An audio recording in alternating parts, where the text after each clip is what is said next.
Hey guys, tonight we're journeying into the sand-swept, pyramid-laden land of ancient Egypt. We're talking about the good old days when people built massive tombs as a hobby and spent decades perfecting the art of stone moving instead of binge-watching Netflix. That's right.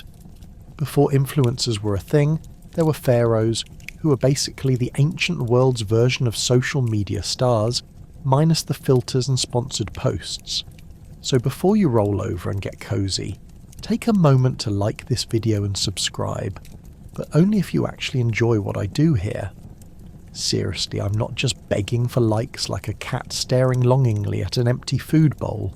Leave a comment with the most ridiculous thing you've ever tried to build and how long it took before it fell apart. Trust me, I want to know. Now, dim the lights. Crank that fan for a gentle breeze to ease you into slumber, and let's prepare to drift into the distant past. Let's pause for a second. Have you ever wondered how they really built those pyramids? Did they use magic? Did aliens drop in for a weekend DIY project? Were the workers well fed or just surviving on stale bread and bad puns? How did they manage to haul those massive stones without modern machinery? And did anyone ever accidentally drop one on somebody's foot? Did they all walk around with pyramid building t-shirts? And now, congratulations, you've just woken up in ancient Egypt. The year is 2560 BC. You've got a serious case of the sand in your sandals, and the only thing harder than the stone you're about to lift is your breakfast. Good luck. Welcome to the land of the pharaohs. Your boss isn't just any middle manager, he's a literal god on earth who expects you to build him the biggest tomb in history. Talk about pressure. There's no room for, I'm not feeling it today. If you don't deliver, it's not just your job on the line, it's your afterlife too. This isn't like having a bad review on Yelp. This is more akin to getting kicked out of the afterlife, and perhaps finding yourself reincarnated as a cow. And while you wouldn't mind being a cow in a lush green pasture, the Egyptian farmer has the tendencies to point at you and yell dinner time at a moment's notice. Now, you might be thinking, what makes this pharaoh so important? Great question. In ancient Egypt, pharaohs were like the Kardashians of their time, only they didn't have fake nails and bougie hotels, just a lot of gold and an impressive sense of self-importance. If the great Khufu, or Cheops as the Greeks might call him, wanted a pyramid, you can bet he wanted it yesterday. And while you've spent the last 12 hours moving blocks heavier than your Aunt Mildred at Thanksgiving dinner, he's lounging in the Valley of the Kings, discussing his plans for his next luxurious abode, or maybe just having a little too much wine for breakfast, before you even think about getting cozy with your go-to lunch of stale bread. Don't forget that there's a massive hierarchy governing your construction antics. There's the high priest who's about as useful to you as a stone bathtub. You'd like to enjoy a bit of divine intervention, but all you get are whispered requests for more offerings. Can we hurry this up? You ask your fellow stone haulers, and they all just laugh, because bad luck's about to make a grand entrance if you don't shovel some more rocks. Speaking of divine intervention, let's talk about the tools you'll be using, if you can call them that. A pickaxe? Sure, just make sure it's a good one because it's going to get a lot of use. You might also have a bow drill that looks like it's seen better days, plus a few wooden sledges that probably aren't going to win any design awards. They creak like your knees do after a long day of hauling stones, and let's be honest, you pray every time you pull one out that it doesn't collapse under the weight of a boulder. Your first task in this pyramid building endeavour? Convince everyone involved that tight deadlines and sweat are your new colleagues. As you gather around for the morning briefing, a gathering that feels more like a bunch of sleepy cats trying to discuss philosophy, you wonder how many of you will still be awake by lunch. Alertness is crucial, especially when a sandstorm rolls through like an overzealous party crasher. Suddenly, your vision is obscured by a swirling vortex of blinding grit, and your boss. He won't hear your excuses. Sorry, Pharaoh, I couldn't finish the chamber because, the sandstorm. The Pharaoh would just stare, blink, and forget you existed faster than the last one who mismanaged a strike. Let's not ignore the ever-popular gossip. Did you hear about the mortuary temple they built last week? Apparently it's even nicer than the pyramid. The whispers echo as you lift another massive block, and it's enough to make you question your life choices. Why? Because some other guy got assigned the glory of sculpting a sarcophagus that looks like it deserves a place in a museum. But bragging rights and anxiety aside, at the end of the day, there's a camaraderie among you and your fellow constructions workers. After all, you're all there, sweating and hefting, sharing tales of questionable exploits at the hands of a demanding deity. Maybe you'll even snag a spot in the afterlife, if you can manage to keep your head, figuratively at least. And as the sun begins to set over the horizon, casting a beautiful orange glow on your associated monument, you take a moment to reflect, realizing that while the pharaoh's commissions may feel like literal chains, there's a weird sense of pride as you open up another hot loaf of bread.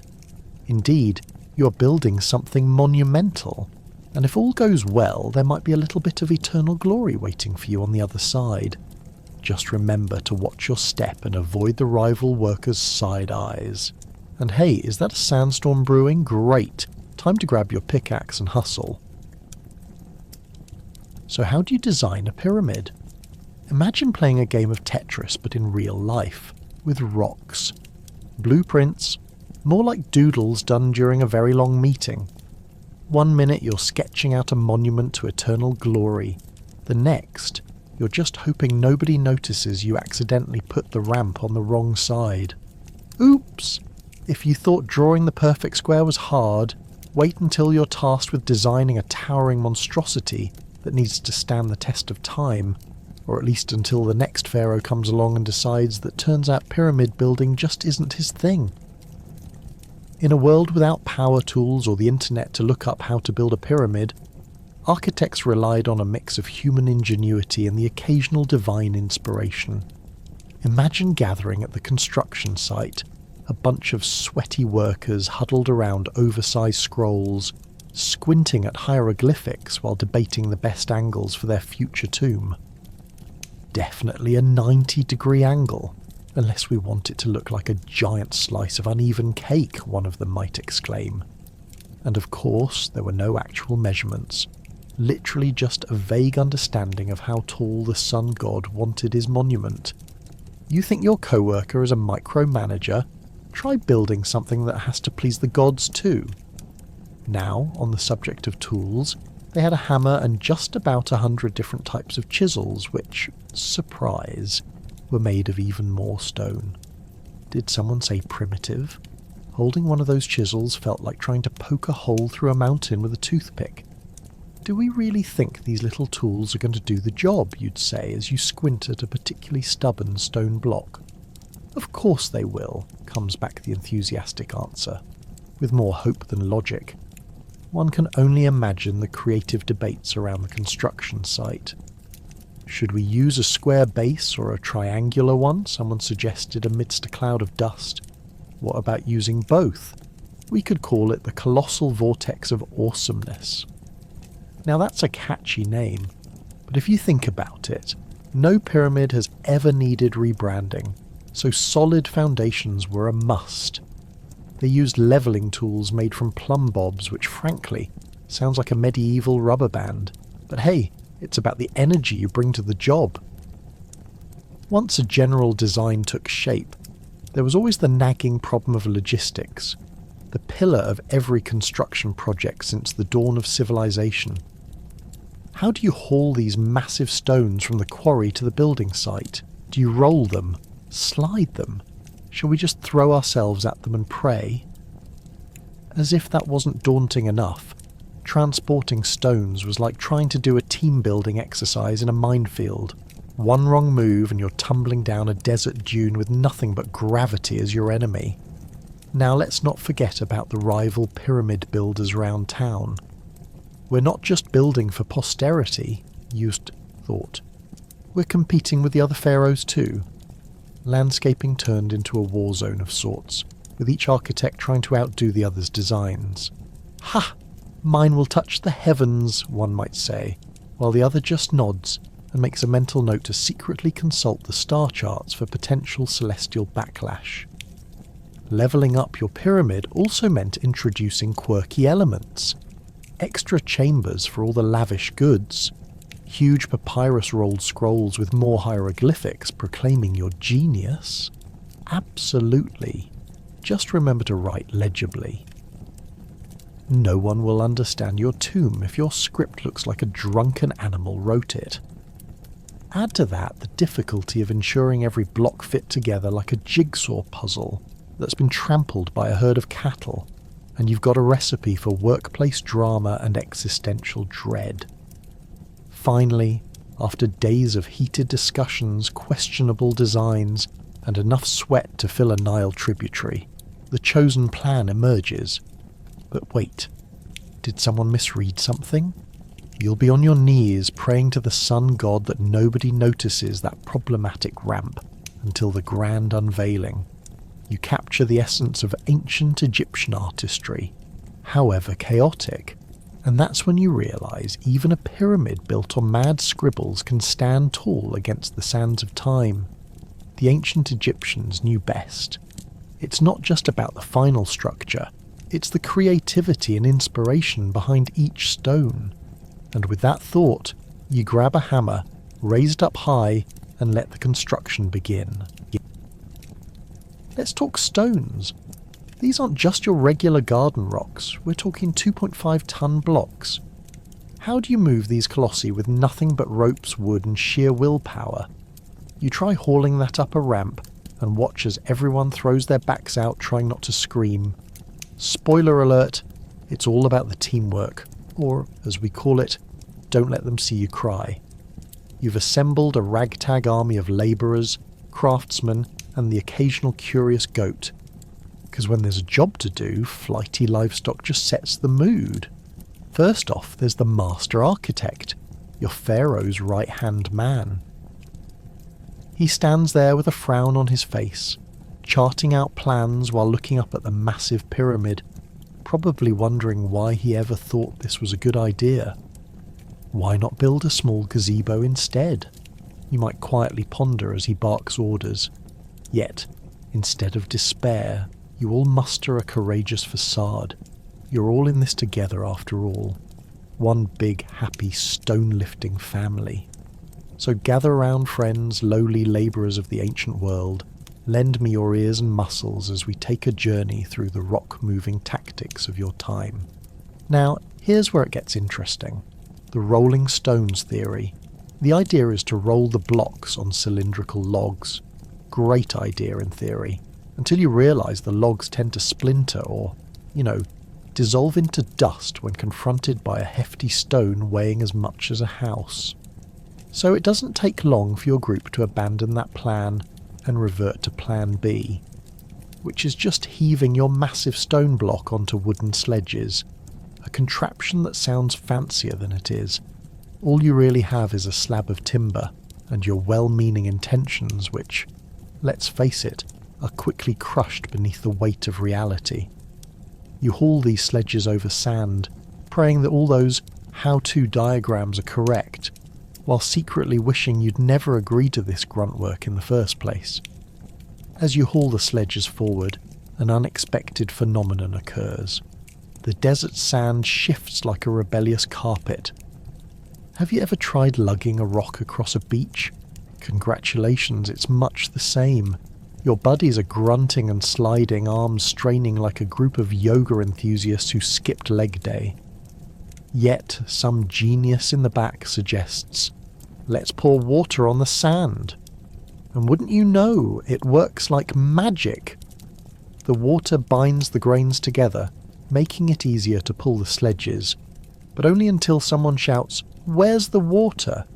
Cue panic as labourers start sprinting back and forth with jugs, desperate to ensure that the stones don't become a permanent addition to the sands of time. Oh, and did I mention the spectators? Just when you think your day can't get any worse, locals gather to cheer, or jeer at your efforts. The pharaoh's daughter shows up and, well, suddenly everyone's on best behaviour, trying to impress her with their remarkable strength. 2, bad she looks more interested in the antics of a nearby camel than the colossal efforts you're engaged in. Just as you look up for her approval, you feel that unmistakable whoosh as your block tips right onto your unsuspecting neighbour. Sorry, Ahmed. The pharaoh's daughter might not have seen the pyramid rising, but she'll definitely recall that guy getting crushed by an ancient Lego set. As the day wears on, fatigue leads to creativity in the worst possible way. Someone gets the brilliant idea to carry the stones sideways to make them fun and exciting. Spoiler, it's neither. By the end of your shift, you're wondering if there's a pyramid-shaped hole anywhere in the desert just waiting for you to get lost in it. Perhaps your 7-ton boulder can rest there permanently. But somehow, against all odds and a backdrop of mumbles and disagreements, you finally see some progress. The pyramid towers above, rising like some massive winning trophy that suddenly feels worth all the sweat, tears, and a broken toe or two. Your arms may be sore, but passers-by lift their heads. They might just be impressed. So, as the sun begins to dip below the horizon, casting a golden glow on the mighty structure, you can't help but think, not too shabby for a day's work. Because if you're going to move mountains, or, just giant stones, you might as well do it as a part of a truly messy ensemble. And do ensure to keep smiling, even if it's because your back forgets what real pain is by tomorrow. Tomorrow, that desert sun will rise again, and so shall your quest for glory under the pharaoh's watchful eye. Forget cushy office jobs. You're part of an ancient workforce that's bigger than a modern-day rock concert. Farmers, labourers, and artisans unite to form the ultimate pyramid-building dream team. Everyone is chipping in. Literally. Well, if your idea of team bonding involves hefting massive stones and sweating profusely under the hot desert sun, it's a thrilling environment filled with a chorus of grunts, groans, and the occasional impressive collaboration that leads to one of those "we actually did it" moments. But before you get too carried away with the camaraderie, here's the kicker. It's boiling hot, and you're tired, and your feet are begging for mercy. Picture yourself alongside hundreds of other workers, each of you armed with nothing but sheer willpower and rickety wooden tools, pushing what feels like an entire mountain of stones up a ramp. You're not just constructing a tomb, you're building the architectural equivalent of a giant sandcastle that is going to last for eternity, or at least until the next civilization repurposes it as a quarry. Oh, and it's not just any stone. These blocks weigh more than an entire herd of camels. As you strain to lift the stone, you find yourself wishing for the invention of the wheel, but for now it's all about brute force, sheer stubbornness, and a touch of lucky physics. Now, working this hard, you might expect to see some decent compensation, right? Well, if you're lucky, you might just score some food rations in the form of stale bread, which you can wash down with lukewarm beer. Nothing like a midday buzz to keep you going. Speaking of food, while you're hauling those massive blocks, have you ever wondered what the average Egyptian diet might taste like? It's probably a combination of mud and regret, with a splash of that tomato you forgot to watch before it turned into a science project. And let's talk about the camaraderie. Every now and then, a co-worker will start cracking jokes, which you might only half appreciate, what with your biceps feeling like they're ready to give up. "Why did the rock not go to school?" one jokes, pausing dramatically for the perfect punchline. "Because it was a little boulder." As you groan at the pun, everyone around you laughs uncontrollably, trying to forget about the huge stone descending towards the poor guy behind you and the absurdity of life. But it's not just about the laughs. There's a sense of purpose amid all the sweat and toil. You're part of something bigger, a monument to a pharaoh who probably doesn't care if you ever lift another stone again. Your fellow labourers, though covered in dirt and probably various unidentifiable odours, are united in the quest for eternal glory. You can almost hear the ancestors breathing down your neck, whispering affirmations for the effort that's going into these blocks. Speaking of the blocks, let's delve into the logistics of lifting those beauties. Techniques include a mix of teamwork, brute strength, and skilled workers who have probably done this on repeat for years. Everyone knows the actual method. Lean in, steady that block, lift on the count of 3, and don't squish the guy to your left who's valiantly holding a rope. Yes, there's a guy on the other end counting out loud. 1, 2, 3. The stone might budge an inch and the disappointment hangs in the air heavier than the weight of the rock itself.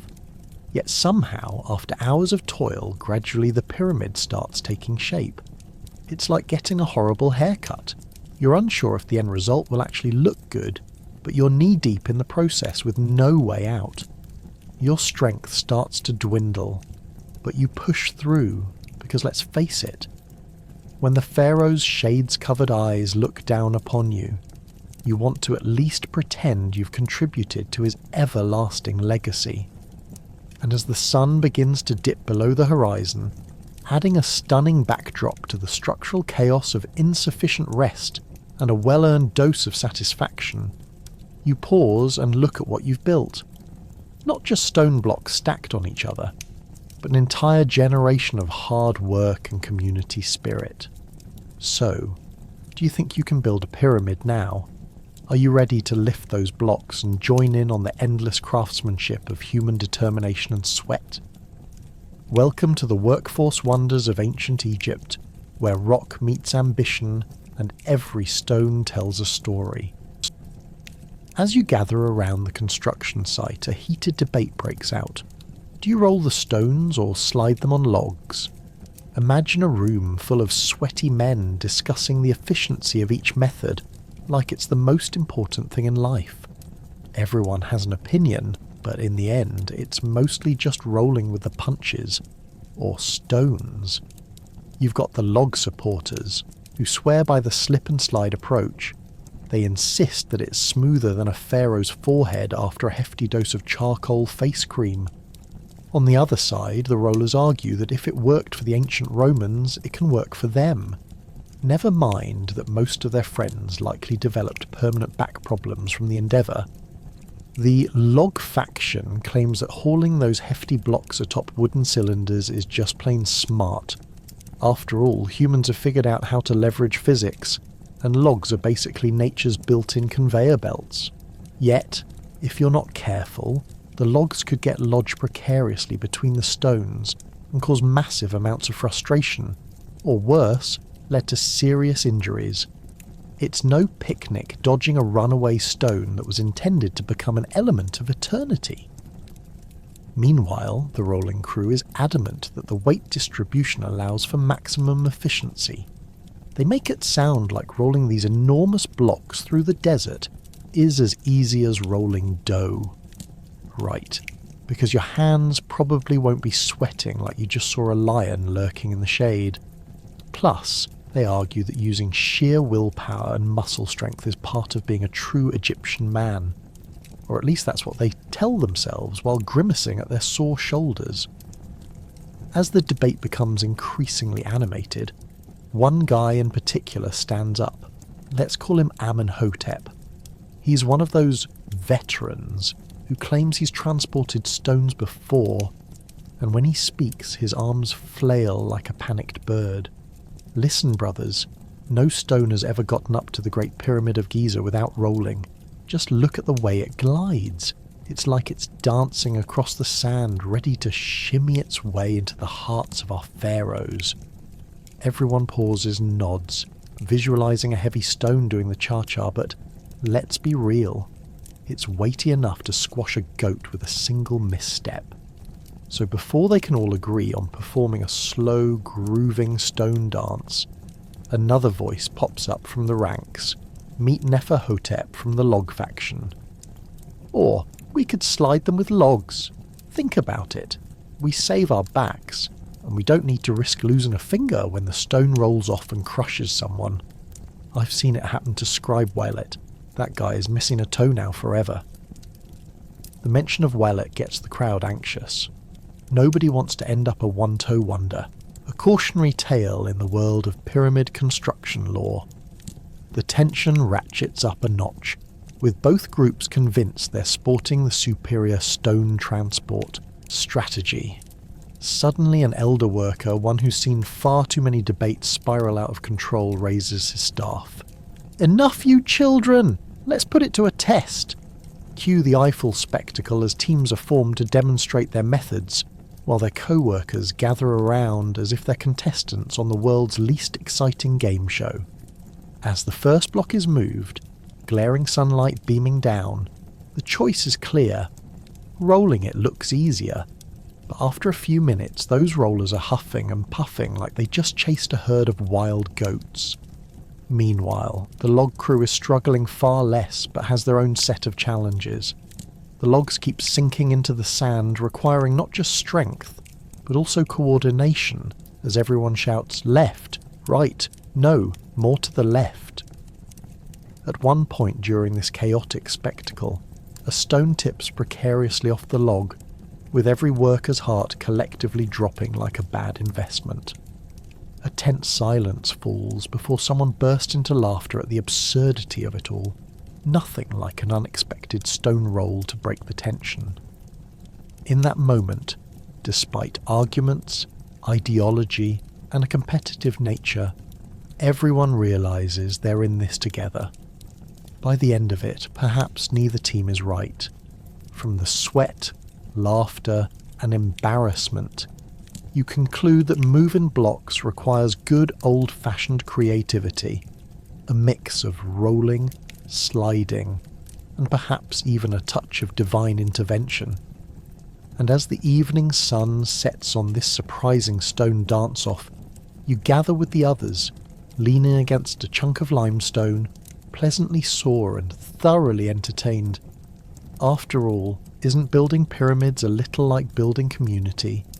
You roll with the punches, slide through the challenges, and occasionally end up with a quirky story to tell for generations, just like the pharaohs you're all working to immortalize. After a long morning of hauling, the eternal question arises, what's for lunch? Spoo, you thought pharaohs feasted on alien delights? Nope, it's mostly stale bread and pickled fish. Yum! Nothing says, I'm about to build a tomb like a cheeseless sandwich with questionable seasoning. Just don't ask what they use to preserve it. As you gather with your fellow workers, the familiar scent of questionable fish wafts through the air, mingling with a hint of sweat. A medley only the hard-working can appreciate. Picture this. You step into a makeshift dining area that doubles as a dusty excavation site. There's no table set for kings. It's just a patch of dirt where you all sit down, cross-legged like a bunch of confused camels trying to figure out social etiquette. You're graced with the presence of pickled fish, which, while it may sound fancy, is really just some aquatic creature that decided to have a bad day before becoming your lunch. You might be whispering to yourself, if I can just survive this meal without getting food poisoning, maybe I can lift that granite block this afternoon. But let's face it, everyone here is in the same boat. The only culinary inspiration in the air is topped off with a conservative sprinkle of sand, courtesy of the Egyptian breeze. Everyone dives in like it's the last meal before the tomb is finished, because honestly, that might just be the case for some of you. Amidst the commotion, there's a lively debate about who has the best pickled fish recipe. It's like the equivalent of a reality show competition where the stakes are survival. One guy insists his mother used rare herbs from the Nile. Another swears that his came with a dash of magic, whereas you're standing there thinking, how about a dash of flavour next time? As you chew on your bread, which is as hard as a rock and twice as fun to negotiate, the conversation shifts dangerously close to the subject of bathroom breaks. The question leaves you shuddering because, spoiler alert, they are not exactly luxurious. Small talk turns into a communal sharing of grievances as everyone recounts the latest bathroom incident, naturally punctuated with laughter, because what else can you do? Maybe next week one of you will come back with a dream of real curry. Post-lunch, it's back to hauling stones. You tie your sandals, expecting them to magically grant you some insta-god powers to do all that work. But deep down, you know you're just going to be hauling blocks from one end of the pyramid site to the other, like you're part of a bizarre ancient Egyptian fitness plan where sweat like a pig is the main goal. You can't help but think that construction work was probably much easier when the only thing you had to worry about was carrying heavy stones without talking yourself into quitting mid-lift. Yet here you are, drifting into philosophical conundrums about your life choices. After gazing back at the colossal pyramid, you wonder why on earth you decided to sign up for this. Did someone say you could be famous for building a large tomb? Fame? Fortune? Or just food that can preserve itself for a decade? From time to time, you glance toward the pharaoh's palace, where someone is enjoying something with spice. Yes, that's right, actual seasoning. Maybe they're having a banquet of fresh figs and honey. Meanwhile, you're contemplating whether pickled is just a fancy term for 2 weeks in subpar conditions. When you look back, your fellow workers are still offering each other hearty laughs, trying to recall the last time anyone enjoyed a proper meal while they sift through memories of leftovers that survived worse than bedbugs. Not that lunch is a waste, it's a bonding experience, a theatre of camaraderie, and the awkwardness of your shared suffering fuses into a kind of family. Over time, you realise that these ridiculous meals created strong buddies at work. You're not just labourers hauling stone, you're now a band of brothers, united by your quest against the gnawing hunger in your bellies and the looming shadow of a pyramid construction deadline. So, with that delightful thought firmly planted in your mind, you prepare yourself to return to the stones. After all, someone has to ensure the pharaoh's pyramid is as magnificent as he imagines it to be. And just maybe, if you survive the day without lunging into the nearest ditch, tomorrow there could be actual bread. So you've built this magnificent pyramid. What's next? Well, how about some DIY mummification? It's not just for the rich folks. Everyone practiced it, albeit on a much smaller scale. Your body won't make it to the afterlife if you don't meet the right standards. Don't worry. It's all about that artisanal bandaging. This isn't just a simple case of wrapping up. It's a ritual that involves a creative blend of drying techniques and some truly entertaining, albeit slightly terrifying, materials. Pray tell, did you know that as a process, mummification began with the very essential step of removing organs? Yes, you heard that right. They didn't exactly use a scalpel. Think more along the lines of a sharp rock and a lot of prayer. Now imagine the organ removal party.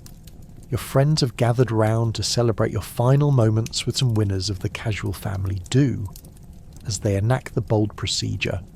Fun fact, your liver, lungs, stomach, and intestines are yanked out and carefully preserved in canopic jars that would make your grandmother's old Tupperware look like it came from a fancy restaurant. Each jar is like a custom-made trophy to ensure your organs have a nice little home in the afterlife where they can enjoy their eternal vacation. And wait, it gets better. After the quick organectomy, they shove your body into a natron bath for about 40 days, which is basically the ancient Egyptian equivalent of being dunked into a saltwater brine. That's right. The dehydration process saves you from smelling like yesterday's fish. Who knew preserving a body could be so chic? By the time they're done, you'll be as dry as a bone and twice as exciting at parties. Once the drying is over, the real artistry begins. Picture your friends tearing strips of linen as if they're preparing for a fabric sale, a particularly lively game of wrapping mania. They lovingly wrap you up like a holiday gift. Forget family gatherings. Nothing says togetherness like a good mummification. The layers of cloth come together in an impressive fashion, because let's face it, if you can't have a little luxury in death, then what's the point of all that labour? But hold on. Before you think this mummy gig is all about the wraps, let me tell you about one of the key items in this party: resin. That's right, they're dousing you with sticky goo, rendering you the most fabulous looking specimen in the afterlife. You may even rival the most stylish models at the local bazaar. Plus, a good dash of resin helps prevent decomposition, which is absolutely necessary when you're trying to channel that divine elegance. In the midst of this sticky, enveloping chaos, your formerly human friends are having the time of their lives while secretly sweating profusely in the sweltering desert heat. It's a grab bag of emotions: joy, grief, and weight. Is that a hint of sarcasm? They're laughing and screeching, "This could be you!" while wrapping you tighter than a burrito. As they finish up, it's time for your mummified body to hop into your freshly prepared sarcophagus, which is basically a luxurious coffin fit for the pharaohs. They don't roll out the red carpet. Oh no, they toss you onto a cosy bed of gold and jewels. Yup, turnovers in the afterlife come with perks. But wait, did I mention about the group of friends arguing over the actual design of your sarcophagus? They're trading opinions on symmetry and interior deco like it's a Pinterest board gone rogue. I'm telling you, dude, gold leaf is totally out this season. Made you wonder about budget cuts in the afterlife. And poof, just like that, you become a divine figure, a beloved god or goddess. At the end of all the shenanigans, you've achieved the ultimate goal in ancient Egyptian culture. You're immortalized, resplendently adorned, and ready to face your journey into the great beyond. Ask yourself this: did it take a few mishaps to get there? Probably. Who knew your final moments would be spent wrapped up in bandages while your friends took selfies beside you? So, as you prepare to stroll into the next realm, resin-coated and exquisitely wrapped, just remember that not all mummification is about royalty. Sometimes it's just about having the right friends and a little creativity while embracing the absurdity of the afterlife. So who's ready for the next adventure? Deadlines? More like, I hope by the time that saber-toothed tiger shows up, this pyramid is done. Every block takes time, and every minute feels like a mini eternity. You find yourself asking, is it off the ground yet? Spoiler, it isn't. But hey, the pharaoh is very patient, until he isn't. As the sun beats down on your head, shimmering off the sand like a reflective oven, you can't help but feel the pressure. The pharaoh wants his grandeur, and let's be honest, against a backdrop of eternal glory, no one wants to be the poor soul responsible for handing him a half-finished pyramid and an apology letter. Outside the realm of cool stone and chiselling tools, the concept of time in ancient Egypt isn't exactly like your calendar. There's no streaming service reminder for pyramid deadline approaching. Instead, it's all about whispers and grumbles among workers, the priestly delegation eyeing the slow progress, and a pharaoh who no longer tolerates lacerated excuses. Time is money would be an understatement. The real expression here is time is eternity, and queen-hailing tombs won't build themselves. Every block means sweat, and sweat translates into hours of labour that count against your firstborn's future, which is a lot to stack against a hovel constructed of sheep dung and dreams. Let's get real. You thought hauling 2.5-ton stones was going to just be another day in ancient construction? Think again. There's a lovely little theory about productivity that casts the sacred weight of eloquence hanging over your head, and you're much more concerned about lifting those stones than contemplating the meaning of life right now. You shuffle in a line behind your comrades, secretly scheming ways to avoid being crushed by colossi as you watch the sun arc overhead. Defying gravity ought to come with a promise of a dame to score you more than last night's half-burned bread. But here comes that saber-tooth. And no, we're not talking about an old neighbour calling you out for your hawkish nature with quick chiselled zingers. This majestic feline could devour you without a second thought. Imagine standing there stony-eyed, with your friends losing limbs, and you still carrying a beam of despair by the time the sun fully sets. It would be considered an absolute tragedy if someone did brave the fangs, and you weren't even there to help drag them out. The fear of both this beast and the pharaoh are a scalding pressure not just upon your weary shoulders, but upon your skilled psyche. Unbelievably enough, your predicament isn't all too different from job interviews in the modern world. So, how do you work under pressure?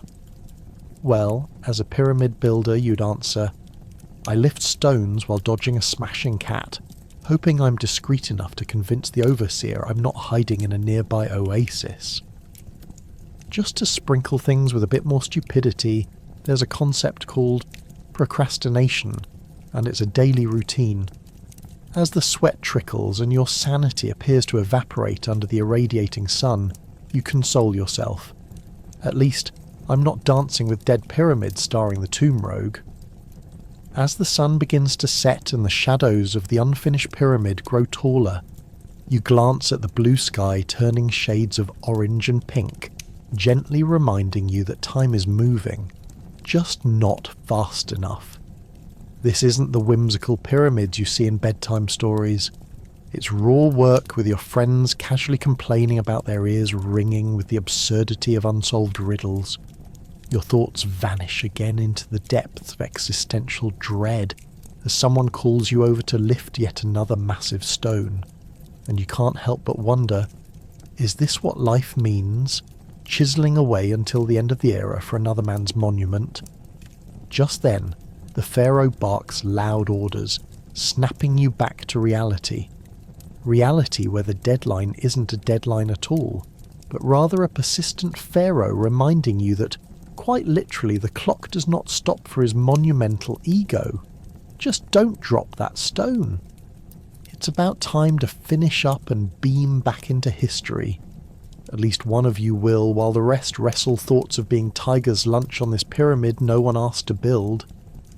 Meanwhile, the shadows grow darker, and the saber-toothed glances threaten. Now that's familiar pressure. Time to weigh those stones properly on your shoulders and pray for tomorrow's progress, and a distinct lack of growing teeth. What's that looming creature whispering judgment over your work? It's the Sphinx. He's not just watching, he's judging your building skills and loving the drama. He's got an ego bigger than the pyramid, and expects you to ask riddles just to engage. Seems fair, right?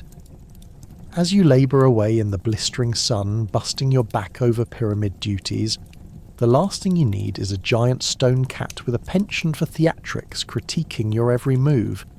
You can just picture him reclining, all majestic with his lion's body and human head, eyeing you like a reality show judge contemplating who gets booted off the ancient version of So You Think You Can Build a Pyramid. Under normal circumstances, some sage advice from the Sphinx could be helpful, but given he was built to loom and instill fear, his riddles are designed to be more cryptic than a half-finished scroll from an ancient librarian. One day, while lifting a particularly heavy stone, you overhear him issuing a challenge to a nearby labourer. What walks on 4 legs in the morning, 2 in the afternoon, and 3 in the evening? You stifle a chuckle, knowing that the answer is a human, or so the old stories say. But all you're thinking is, can't we just focus on hauling stones instead of creating a philosophical conundrum every 5 minutes? But back to your workload. Those blocks aren't going to move themselves. As you break a sweat, you can feel the Sphinx's gazing eyes bore into your soul, as if he's tallying the number of stones you drop. 3 today? That's a potential riddle waiting to happen. Why did the worker drop the stone?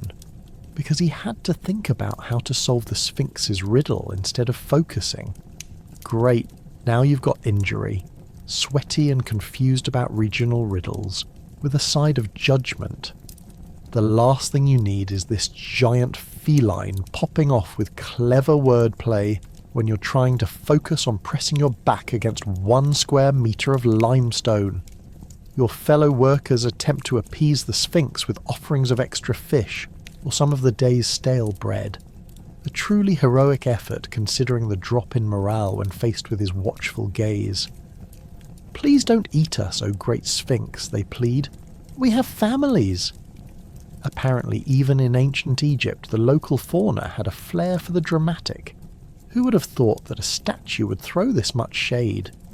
As the day winds down, a neighbour offers to tell tales of the Sphinx's past to lighten the mood. Legend says he used to guard the city of Thebes, challenging all travellers to solve his riddles to pass. The air hums with laughter. But we're stuck in this desert, carrying stones, so what does that say about us? At this point, you wonder if the Sphinx even appreciates stone labour, or if he prefers life as a riddle master seated on a throne made of clouds. But that begs the question, how did the Sphinx even get there? According to your housemate, there are tales he was built by Pharaoh Khafra himself as some sort of ego project. All the Sphinx does is watch and judge. I hear he doesn't even lift a finger. You roll your eyes. This stone cat seems too comfortable for your taste. The real question remains, would he ever lift stones himself? With an attitude like that, it's likely he would just murrow and roll over. The sun sets, casting a golden hue over the awful reality of sleepless nights. Dreams filled with more Egyptians pondering whether they've been bested by a massive cat.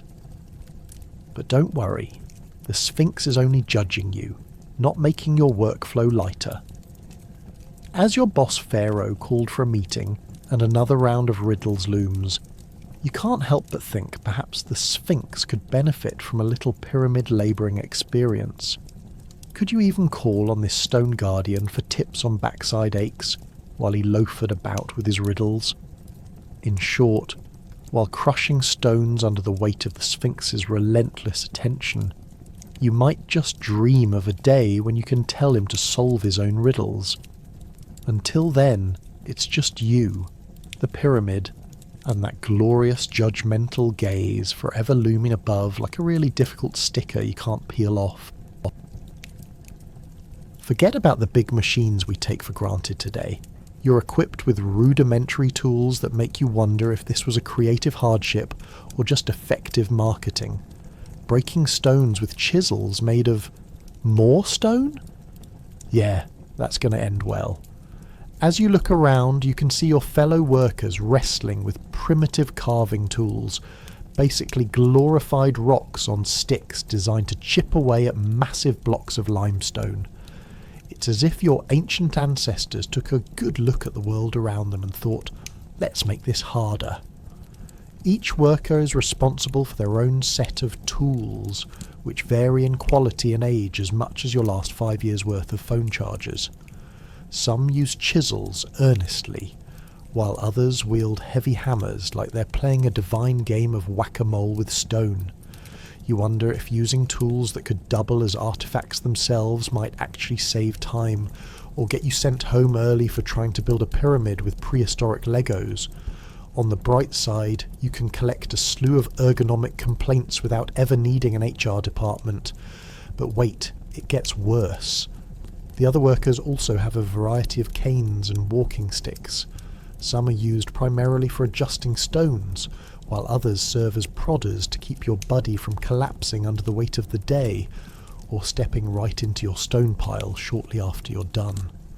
Talk about awkward. No one wants to be that guy who trips over their own feet while carrying a stone like some sort of ancient version of a hot pot, which quite literally could lead to a fiery end. Let's briefly chat about the absolute essential, the wooden sled. Ever seen one? Think of it as the original flatbed truck, a clever trick for transporting heavy stones. But instead of the smooth pavement we're used to, you're dragging this wooden contraption through sand like it's part of an elaborate sandcastle festival gone terribly wrong. You grunt and groan, feeling like you're in a low-budget historical reenactment every time you lug a fresh block toward the pyramid site.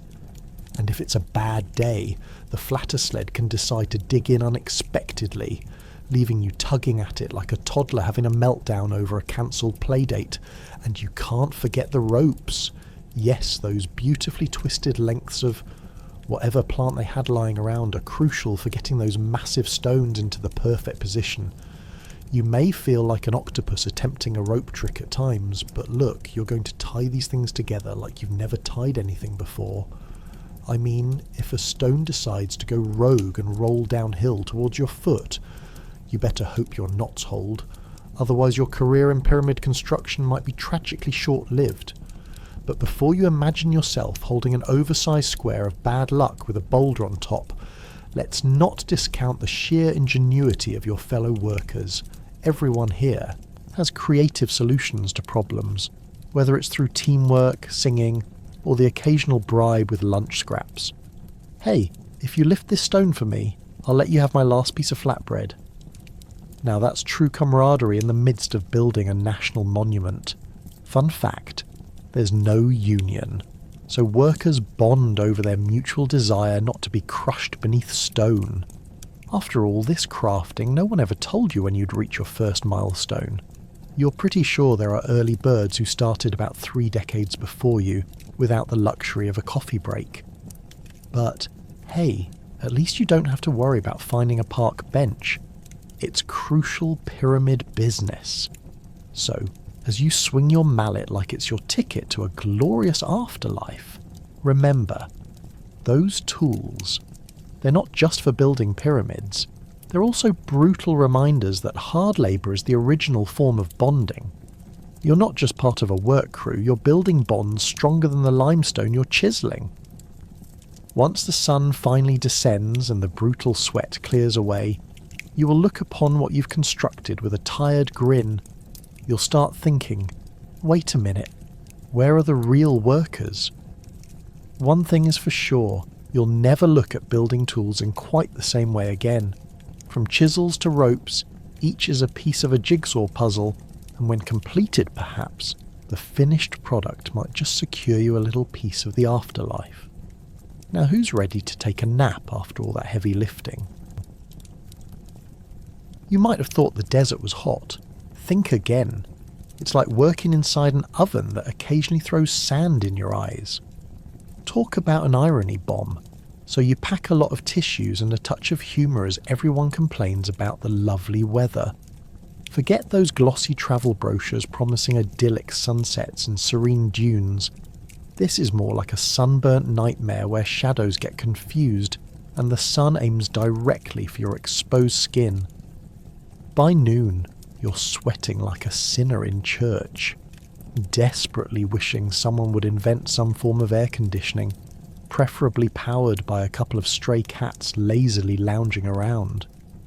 First off, let's discuss the real struggle of keeping hydrated.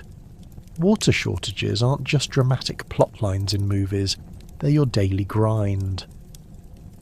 Imagine looking forward to a refreshing sip, only to discover that all you've got left is a few drops of what may or may not actually be plain old cactus juice. It's supposed to hydrate, but they never mention the throbbing headache that comes with eating cacti for lunch. You know, you start the day feeling like Indiana Jones, ready to tackle the wildest challenges, and you end it just praying for a mediocre cup of refreshing water. Who knew dehydration was on the must-have list for pyramid building?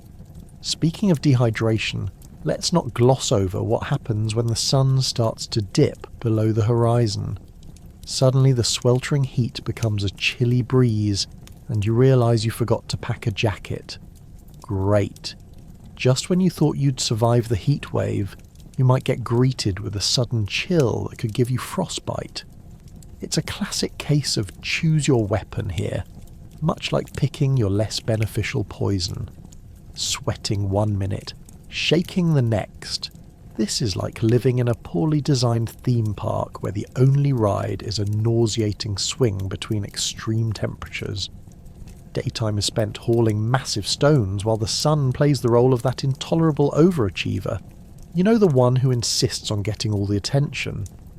Why pay attention to the glorious oasis when you can admire me, it seems to say, while you scrub at your eyes, trying to focus on not fainting into the sand. Between squinting and dodging rocks from your mate's careless drops, you might wonder how many pyramid workers have melted, and if any of them had the foresight to leave behind a map for treasure hunts on their sunny demise. And let's not forget the little bite-sized critters that have perfected the art of annoying you.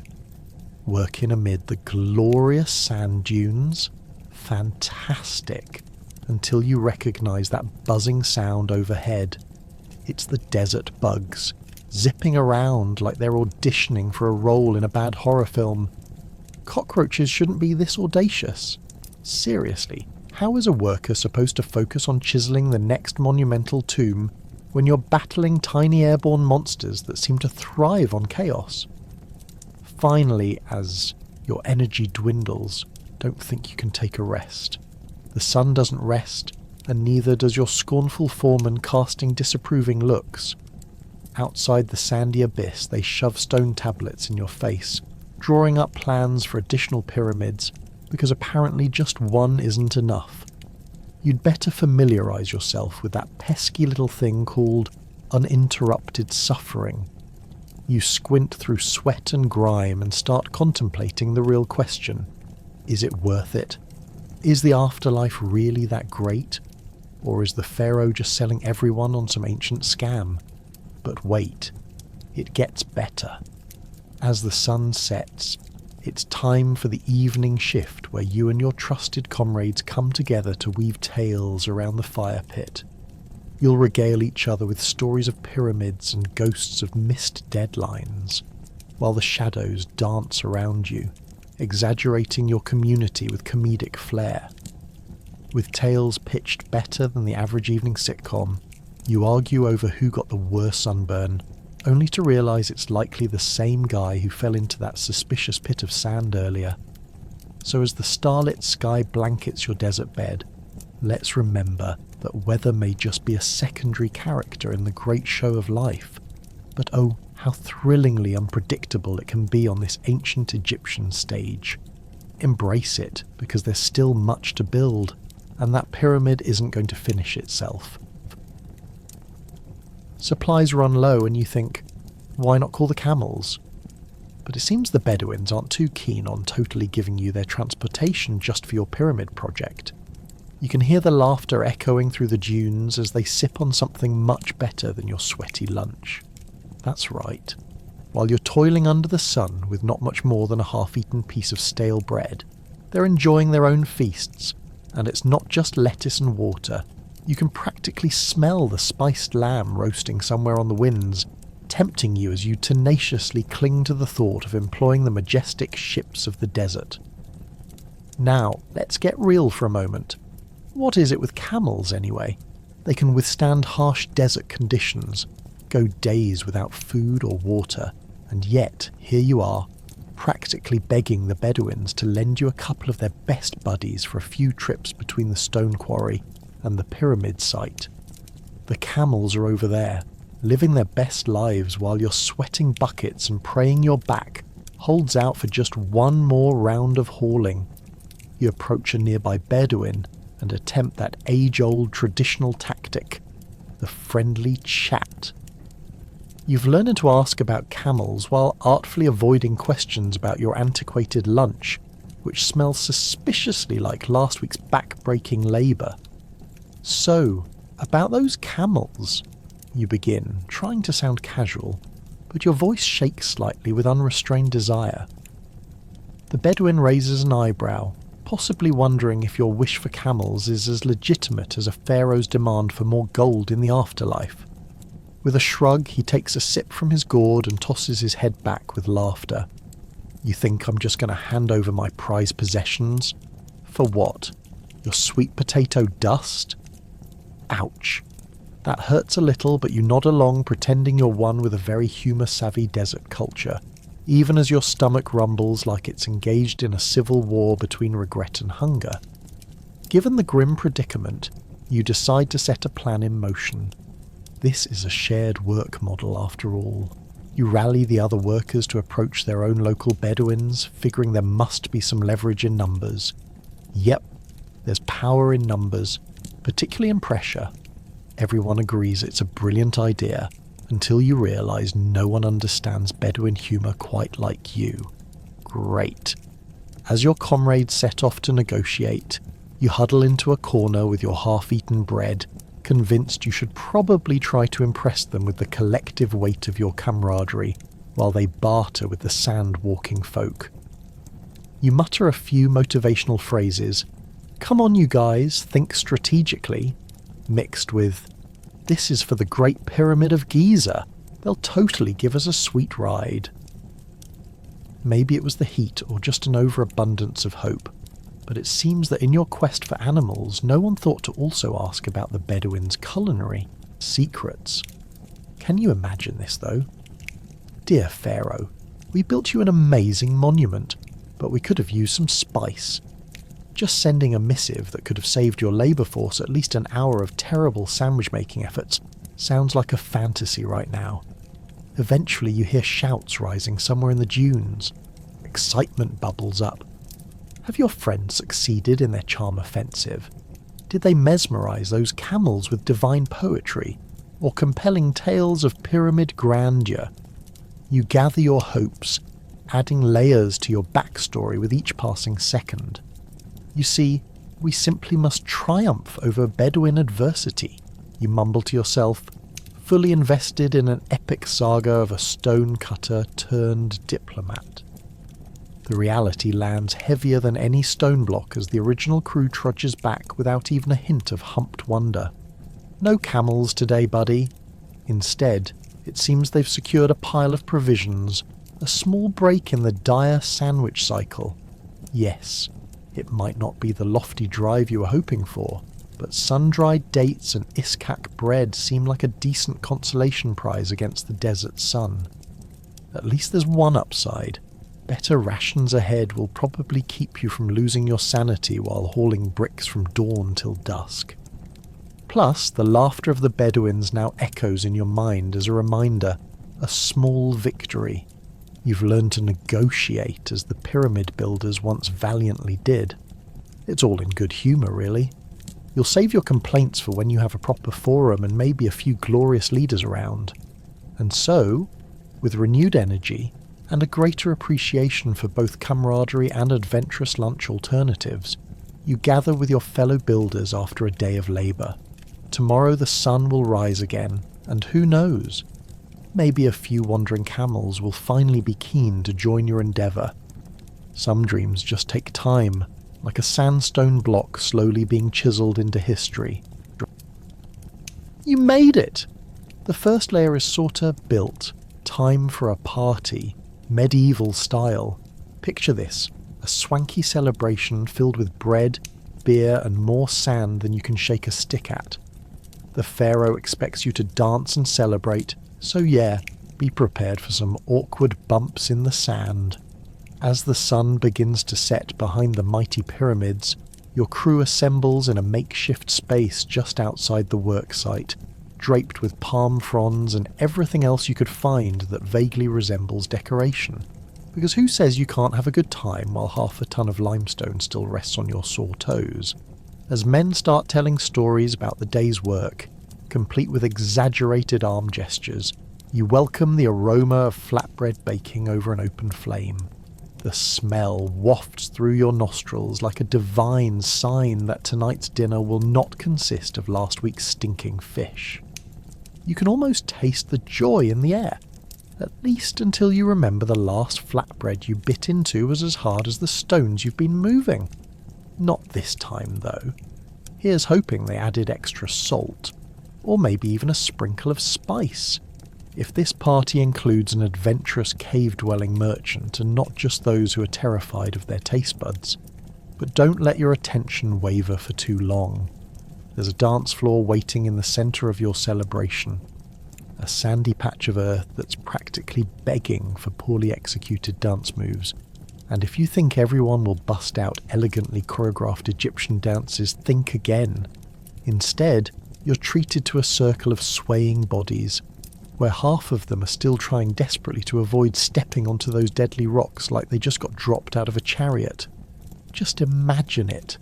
Limbs flailing, feet tripping over one another, bumps and grunts resonating through every kick. It's about as coordinated as herding cats, but hey, everyone is getting into the spirit, whatever that spirit may be. Amid the awkwardness, there's an actual rhythm, a mix of clapping hands and impromptu shouting that turns the worksite into a carnival-like extravaganza powered by joy and a little too much mead.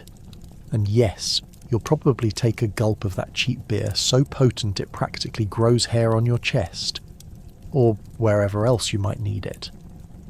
But does anyone even care at this point?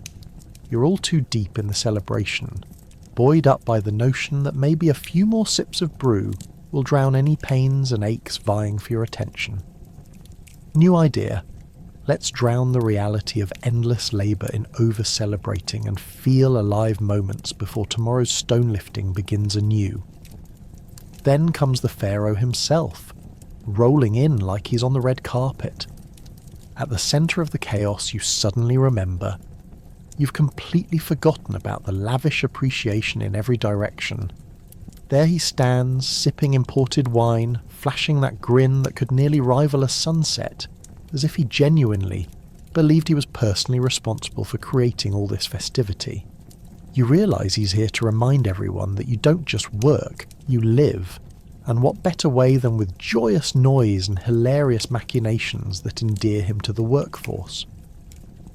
The pharaoh delivers an unexpectedly bombastic speech about dedication, hard work, and how those who toil for him will eventually find favour with the gods, assuming those gods are paying attention and haven't already wandered off under the moonlight.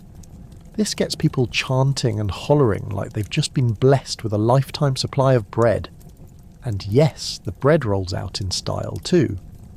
You witness one of your colleagues fumble a massive loaf as it flies through the air, land squarely on the pharaoh's head.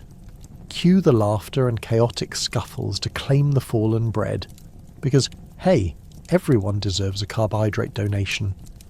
And let's not forget about the pharaoh's guards, standing stoic but surely wondering silently whether joining in the fun might help alleviate the tensions rising from their duty-bound seriousness.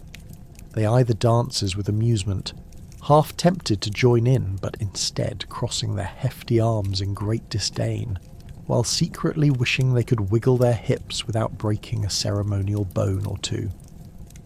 As the moon rises, you relish the fact that, for just one night, the troubles of pyramid building, the looming deadlines, and the fear of slipping on a stone won't overshadow lively spirit. You revel in this unique camaraderie shared between social status and sweaty toil. Tomorrow will bring its challenges, but tonight, you're part of something where laughter rings louder than the clang of chisels, and for now, simply feeling alive is an achievement worth celebrating. So you might have heard about that other pyramid somewhere nearby, the one the rival pharaoh is building. Yeah, everyone is now giddy to make their own tomb overhype it on social media, and that's why everyone suddenly hates your pyramid.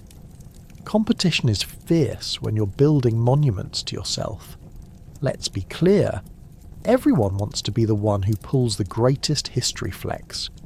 Who wouldn't want a towering tribute that would withstand the test of time and become the ultimate rest stop for future tourists?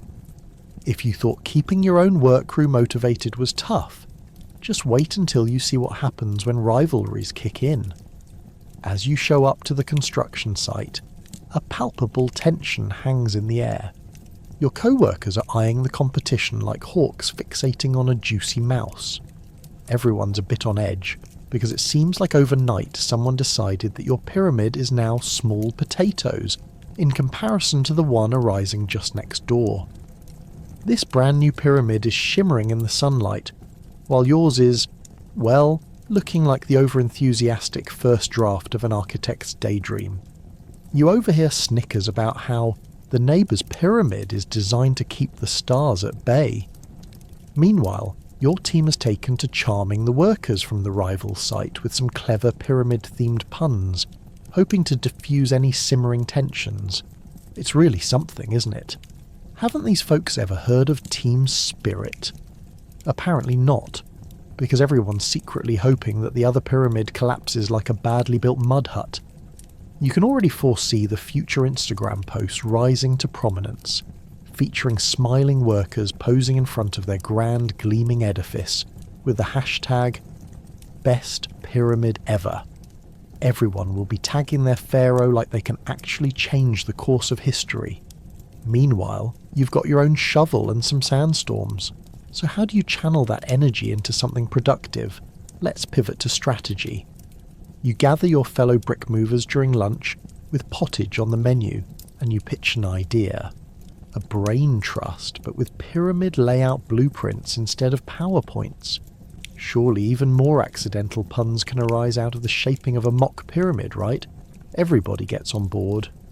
It's time to level up the charm offensive and outshine the competition with some old-fashioned cunning. You brainstorm ridiculous, elaborate plans that include gilded entrances made from wrought clay, balconies for celestial viewing, and maybe even a mini moat. Anything to distract from the fact that you're literally laying one mud brick after another. Ah yes, the moat. Have you ever tried to dig a moat in shifting sands? It's like trying to carve a masterpiece in butter with a rock. Sand keeps filling it up like an unwelcome guest crashing the party. Still, your crew laughs at the thought. Maybe if you keep the atmosphere light with humour, the construction will feel less like a chore and more like a competitive sport infused with absurdity. Then there's the weight of expectations, not just from the pharaoh but also from a growing audience. Apparently this grand structure isn't just destined to shelter a body, it's supposed to be a temple devoted to overwhelming all the competition. What happens if someone finishes a pyramid first? You'll have to deal with a team and royal directive that demands perfection, as if constructing a sacred mountain were akin to baking bread. Moreover, your enemies don't even flinch when it comes to sabotaging workers. Whispers spread that a goat has been spotted, wearing a tiny scaled-down papyrus scarf, wandering aimlessly onto the competing construction site. Everyone snickers. Are the workers feeding it ideas? Perhaps it'll wander into someone's freshly laid mudwork and send their meticulously crafted stones toppling in a comedy of errors. It's uncertain whether the goat has any pyramidal insight, but the thought brightens the afternoon shift. As the day winds down, you can't help but ponder the arbitrary nature of this rivalry. Wouldn't it be amusing if the crumbling pyramid became the ultimate comedy for posterity? A classic tale for future generations about how merely being slightly better in large-scale mud bricks made your pyramid a more favoured resting place, complete with a goat story woven into ancient folklore. In the end, whether your pyramid stands victorious or becomes a ruins of rivalry tale, at least you've made a solid case for camaraderie, mischief, and a shared laugh, or the thought of your own tiny goat factory. All you can do is keep hammering away, working until your back feels like it's going to snap, striving for that ultimate reprieve, an unyielding pyramid that might just shadow the neighbour's dreams for centuries to come. You might think it's all about the base layer, but no. Finishing touches are where the true artisanship lies. You've become a sculptor, increasingly focused on how best to make this ugly stone into something a pharaoh would actually like to look at. No pressure. As you chip away at the rough edges of those massive limestone blocks, you start imagining the type of afterlife you'll have. You know, the kind where he gets to lounge on clouds, sipping ambrosia while admiring your work. And what a delightful cloud it'll be if you manage to give him those perfect angles. Imagine the scalding sun blaring down on you, sweat dripping into your eyes as you take yet another swing at a block, murmuring a quick prayer that you don't accidentally create the world's ugliest pyramid. You can't just slap some rocks together and call it a day. No. You're here to create a masterpiece. You squint at nearby blocks that seem to mock your progress, their smooth surfaces gleaming as if they were already boasting. You're convinced they're giggling at your underwhelming chiselling skills, which by the way have only improved slightly since you first arrived. But hey, slightly is what keeps you going, right? Now let's talk about the artwork. No, not the kind that goes in art galleries. This is the kind that involves hieroglyphs and painted murals depicting the grandeur of your pharaoh's life story. You've been sitting around endlessly debating why the god Anubis decided to moonlight as the afterlife's best bouncer. Was it a deep-rooted desire for security? A thing for graveyards?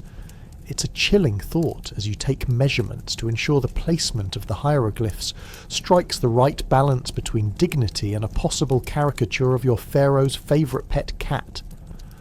Ah, the cat.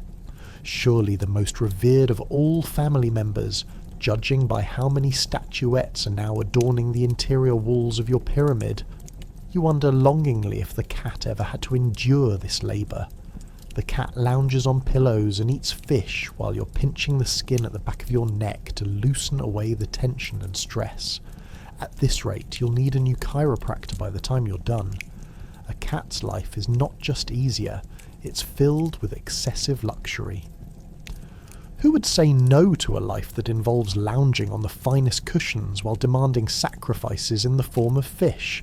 Now pick up your chisels, because no pyramid is complete without those finely sculpted inspections of the afterlife. Absolutely no procrastination allowed. Each stone you chip away is a moment in history, the building blocks of destiny, or, in layman's terms, the pharaoh's future Instagram grid. You've seen how the nobles come through claiming divine intervention when a newly built pyramid catches the sunlight just right. Who needs filters when your craftsmanship is essentially granting the sun's blessings? Your co-worker pulls you from your pyramid-induced reverie, elbowing your side and asking what you think of the last stone your group set. As you glance across the desert landscape, you notice it's not just any stone. It's the stone that symbolises royalty and the essence of death. You can't help but snicker at how these oblong blocks have been essentially serving the same purpose since the dawn of time. You imagine them whispering among themselves, forming a little stone society bent on pondering the great mysteries of the universe.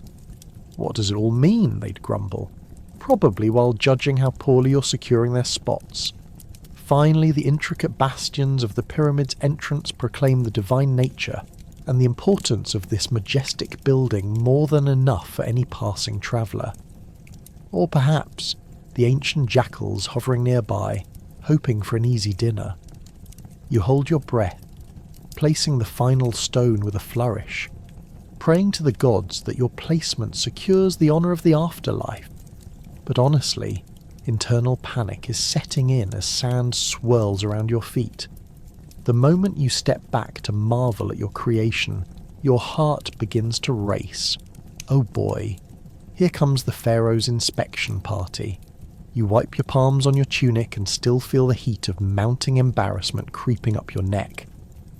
What will you say if the construction isn't up to snuff? Let's hope these finishing touches are impressive enough to satisfy the ancient king before you start worrying about how to explain your significant brick miscenters on Judgment Day. After all, as you well know, if there's one thing Egyptians do best, it's letting you know when something isn't adequate. You've just shaped a pyramid. What if it doesn't stand out among the masses? This is your shot. Time to top that pyramid off and send it into the next dynasty. Breathe deeply, hold your hammer tight, and remember, you're not just forming a pyramid, you're crafting a legacy, one chiselling swing at a time. You've stumbled into an accident. It's just miscalculated steps while carrying weights you doubt any human should carry. It's a total sitcom moment with people gathering around and snickering, making you feel like you're just the pyramid's biggest clown. One moment, you're strutting like a rugged hero heading for a grand adventure, and the next you're catching air as you trip over a rock. Did you manage to kick it up? Absolutely. You're now the proud owner of a bad reputation, as participants in this ancient tragedy chuckle and hide their faces in stone-mature laughter. Just when you think it can't get worse, a nearby goat has decided your misfortune is the highlight of his day, only adding to your humiliation. And here's the kicker. While your fellow workers haul large blocks of limestone, you're lying there like a modern-day reenactor of, "Whoops, I've fallen and I can't get up." You try to save face by rolling back onto your feet. But let's be real. You're about as coordinated as a newborn giraffe. Cue the sympathetic claps and "You've got this," encouragements ringing from the onlookers. You glance uncertainly at the horizon, contemplating which god you inadvertently annoyed enough to deserve this public display of clumsiness. Maybe Anubis is having a good chuckle at your expense as well. The best part, as you stagger to your feet, you realise you're still holding the heavy stone you were carrying, and everyone now sees you awkwardly wobbling like you're about to offer it up as a tribute to nearby gods. You realise you should have swapped that stone for a nice bottle of water instead. Forget stone carrying. You're beginning to wish you had signed on as a papyrus writer instead. Less heavy lifting involved, and not as many bruises on your ego. If only there were career fair flyers saying, "Become an Egyptian scribe," because God knows being a stone sorter comes with hazards. You lean into the camaraderie of your co-workers, and before long, they start sharing their own stories of clumsiness.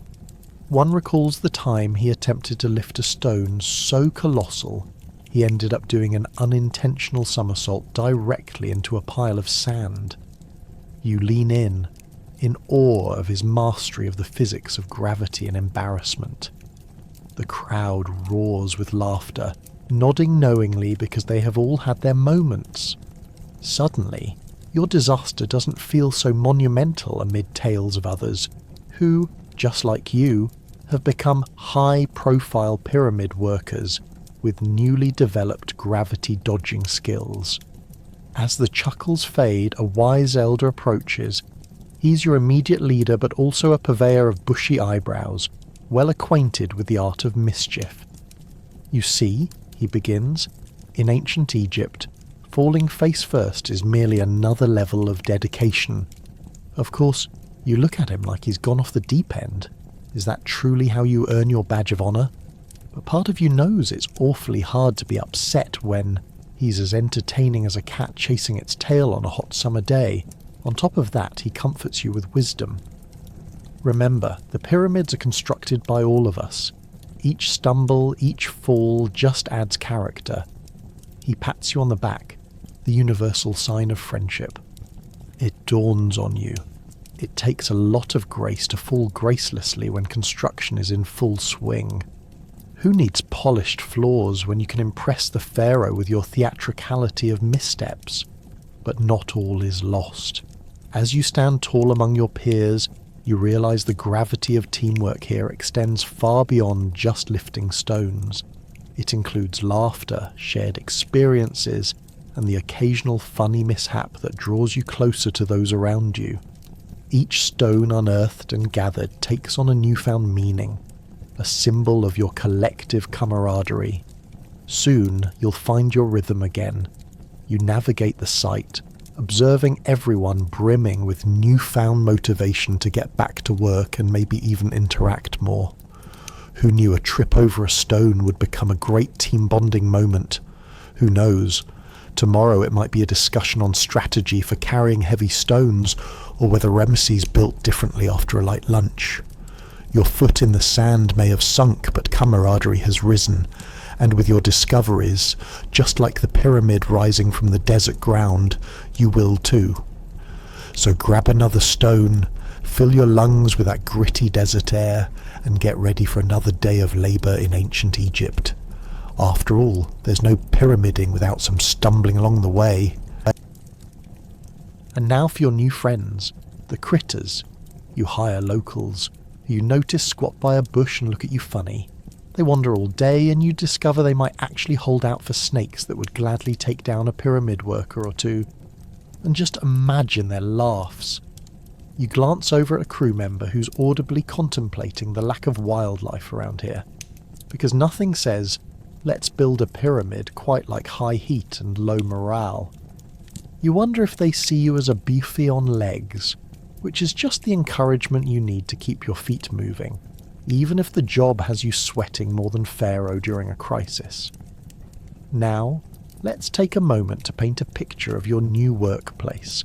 The sands of the desert swirling around you like invisible mobsters, the sun blazing overhead as fiercely as an overcooked flatbread, and the occasional sound of scuttling just out of sight.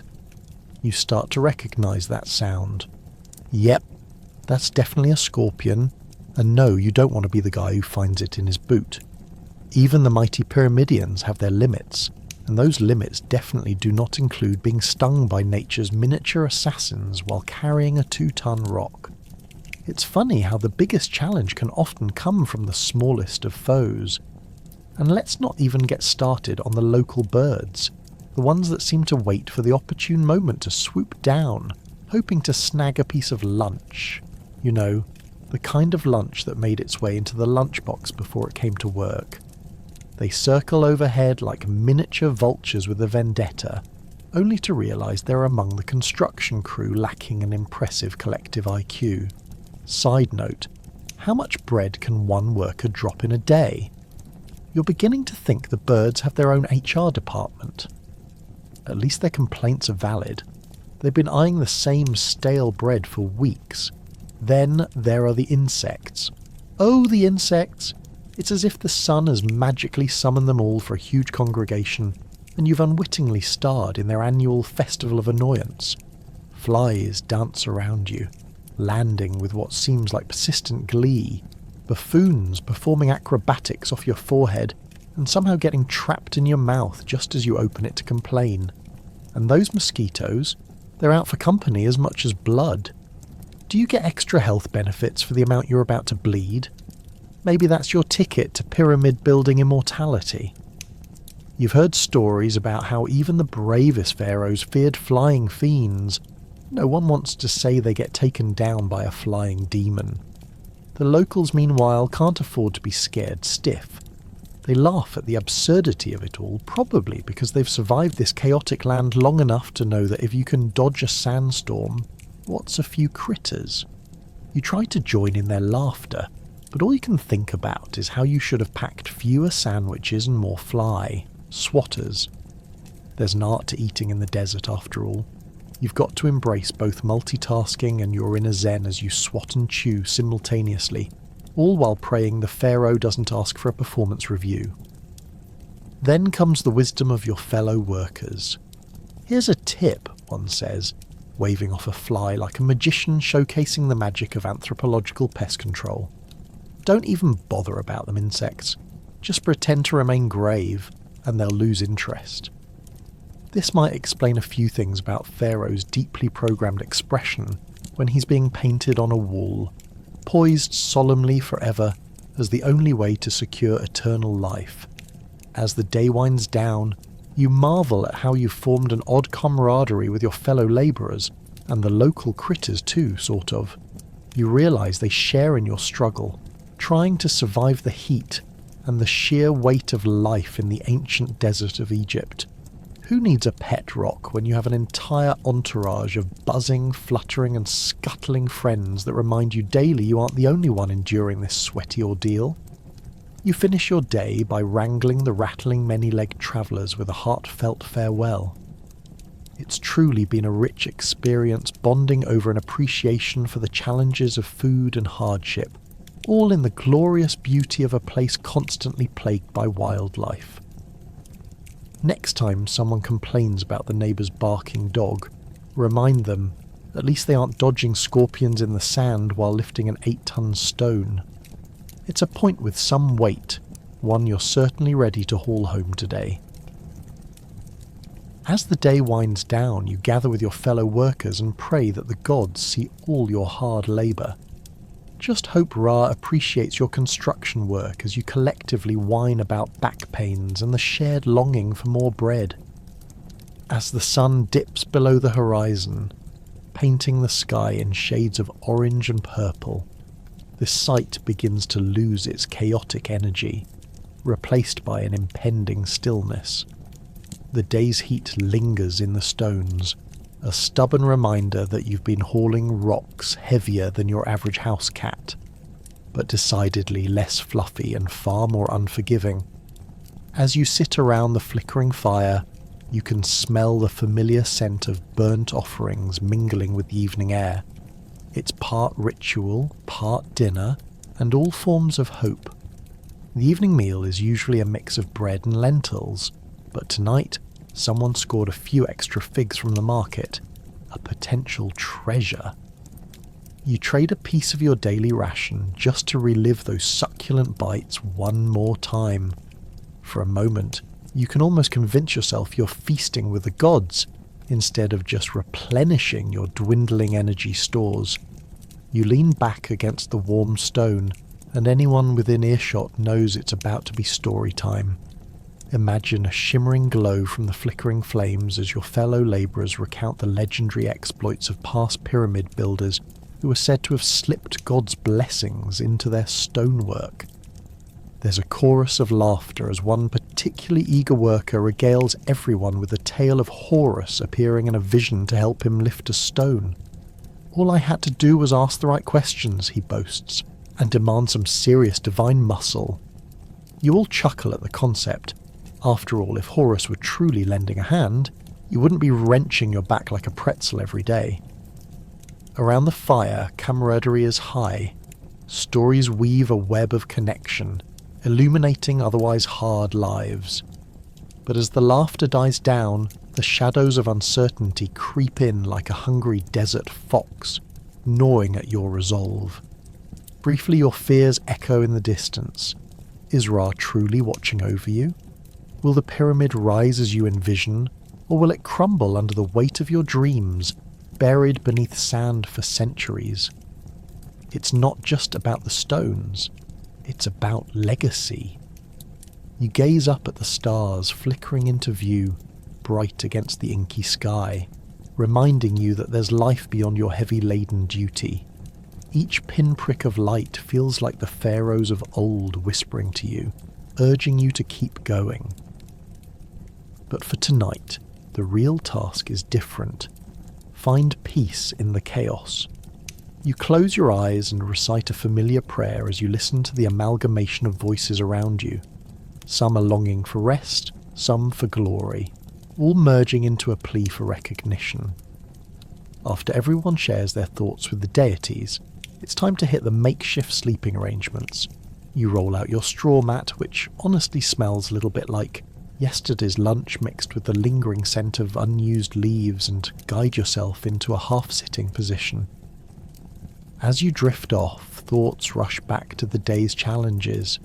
The heavy stones, the blister on your hand, the little events that made you laugh through the struggle.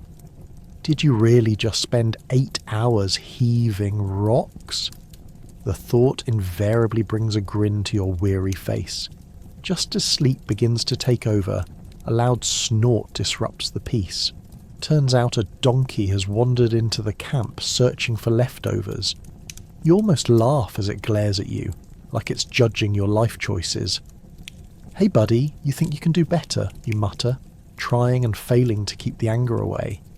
Instead, you give a passive shove and get cozy again as the donkey ambles off in search of more appetizing scraps from the day's labour. Yet, no matter how fiercely the exhaustion crashes over you, worry weaves itself into the fabric of sleep. What happens when you finish the pyramid? What if Ra gets bored and disapproves before it's fully constructed? You shake your head, mentally scolding yourself for being a worrywart. You fought to make it this far. and you're not about to let a late-night crisis stop you. Thus the moon rises higher, bathing the camp in silver light, and here you lie, surrounded by brothers and sisters in rock and stone, tucked into your dreams with the hope of pyramids still burning brightly in your heart.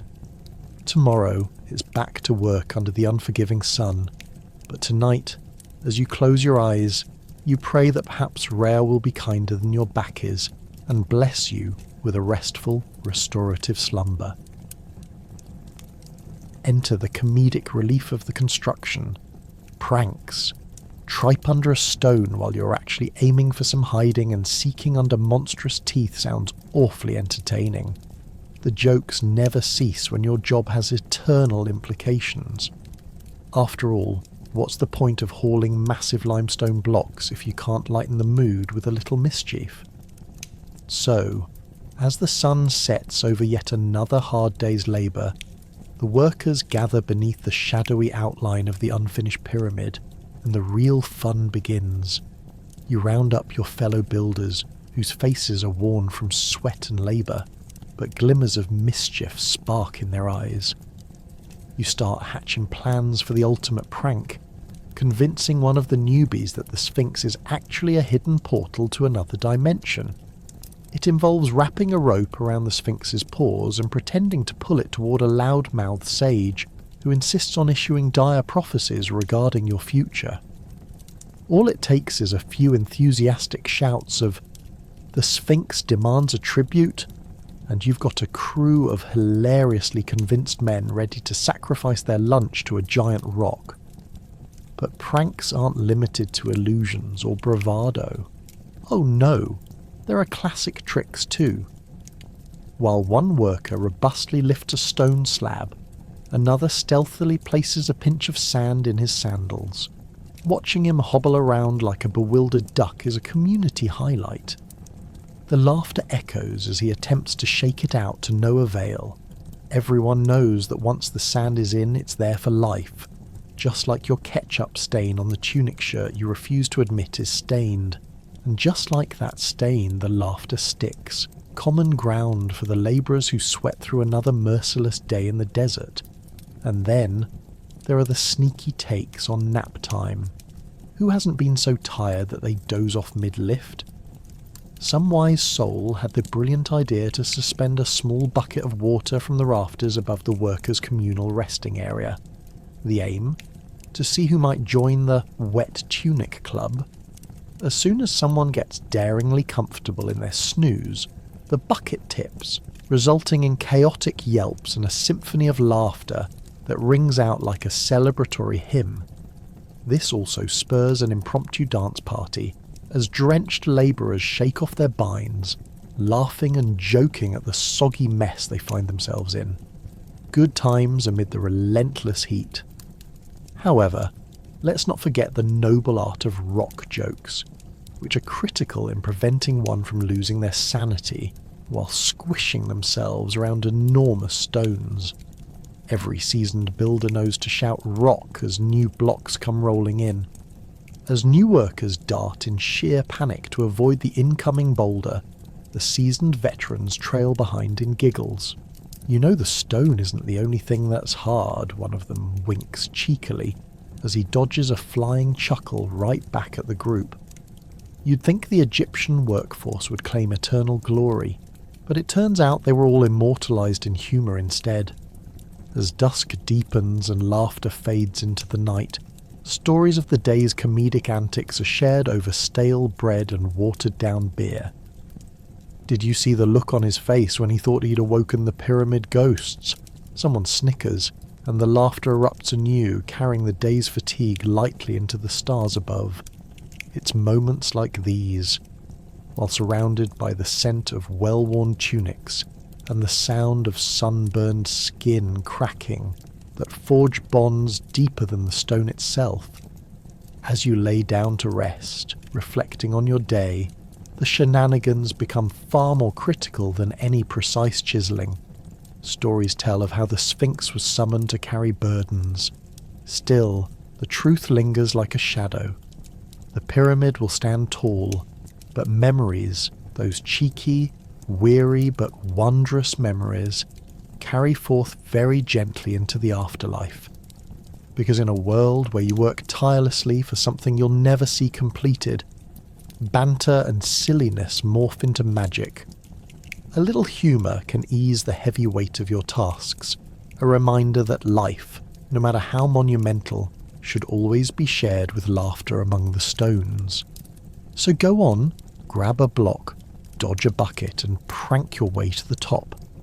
Because one day, when your great pyramid is standing tall amongst the stars, it won't just be your shape etched into stone, but the essence of countless laughs, camaraderie, and whimsical moments that sustain their legacy across eternity. The fire crackles, and suddenly your co-workers are spinning tales of legendary pyramid builders before you. Expect wild claims of extraordinary feats. Was that stone really cut in half by a mere mortal? You're here for the drama, no doubt. As the shadows flicker against the pyramid walls, you can practically smell the testosterone in the air mixed with sweat and the lingering aroma of last week's goat stew. One burly labourer, let's call him Ramos, gets the party started. He leans forward, a look of utmost seriousness in his eyes, and declares, "Listen closely, my friends. You think it takes gods to move these stones? No, no. It was merely a simple boy, a lad no taller than a goat, but blessed with the strength of 10 men. Everyone laughs good-naturedly, waving their hands as if to say, "Here we go again." But Ramos continues, undeterred. They said he couldn't lift even the smallest stone. But one day, when the morning sun shone just right, he yelled so loud it echoed through the valley, and miraculously that stone lifted itself. You can't help but roll your eyes at the heroic embellishment. Surely there's a simpler explanation, like some heavenly worker rat stepped in to help lift those behemoths. But the crowd is wrapped around Ramos's finger, hanging on every last word. Another labourer chimes in, "True story. That very same boy was the one who once ran a race against a falcon. The bird thought it could outfly him, but it was mistaken. He sprinted like a jackal until he reached the breast of the pyramids and caught the little bird." Laughter erupts as someone shouts, "Well, that explains why we always lose to the falcons.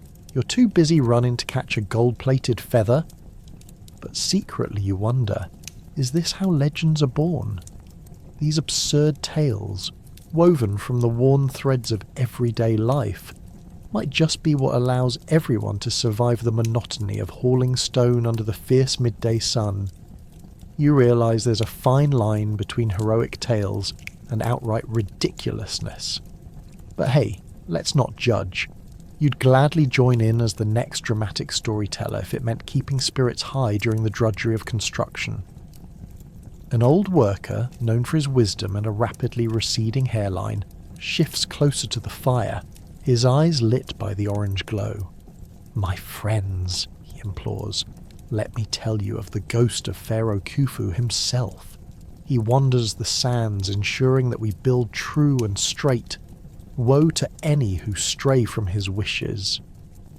"What's the punishment?" someone asks, feigning terror. "That you will forever carry stones and never escape the labour of this pyramid?" More laughter ensues, while others nod in agreement, accepting that maybe their backs aren't just sore from hard work. Perhaps they're cursed by an ancient king. The air sparkles with camaraderie, and you can feel the essence of storytelling wrapping around the group like a warm woolen blanket. You can't help but find humour in these delightfully bizarre assertions.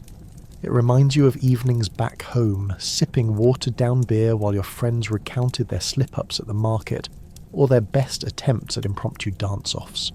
But here, you're surrounded by something deeper, a timeless bond woven through the fabric of shared suffering, laughter, and sheer disbelief. Suddenly a new voice bursts through the banter, young, eager, and ready to prove his worth. "I once saw an eagle steal a stone from our site. Do you think it's possible that the great spirits of nature are helping us build? What if they want to create monuments too? You hold back a chuckle. An eagle? Really? But again, the others seem intrigued by the idea. Exactly, a partnership with our feathered brethren, someone shouts, raising a crude cup of ancient wine in the air. Let's embrace these wild allies. They find stones. We'll carry them to the top. As the laughter turns to cheers, it occurs to you, these stories may seem foolish, woven in absurdity, but they foster something profound. They are less about the weight of the stones, and far more about the weight of each other's spirits. After a long day of labour, you realise it's this shared myth-making that builds the real pyramid, the one that supports laughter and resilience against the burdens of life. The embers continue to glow softly as the narrative threads weave into the night. Laughter mingles with tales of heroics and the promise of wine-fueled dream delusions as you drift off to sleep. You may not be a legendary builder, but in the hearts of your fellow labourers, you are a part of something larger, a camaraderie that will outlast the stones being laid around you. Just when you think you'll drift into a sweet sleep, a sandstorm kicks up. It's like a mix of an angry cat and an annoyed mother-in-law demanding attention. Roll over and pray nobody discovers your daytime napping troubles the next day. The wind howls through the desert, carrying with it a fine, gritty mixture of sand and terror. It feels like someone is throwing tiny knives at your exposed skin, a delightful evening surprise that really adds the element of excitement to life as a pyramid builder, doesn't it?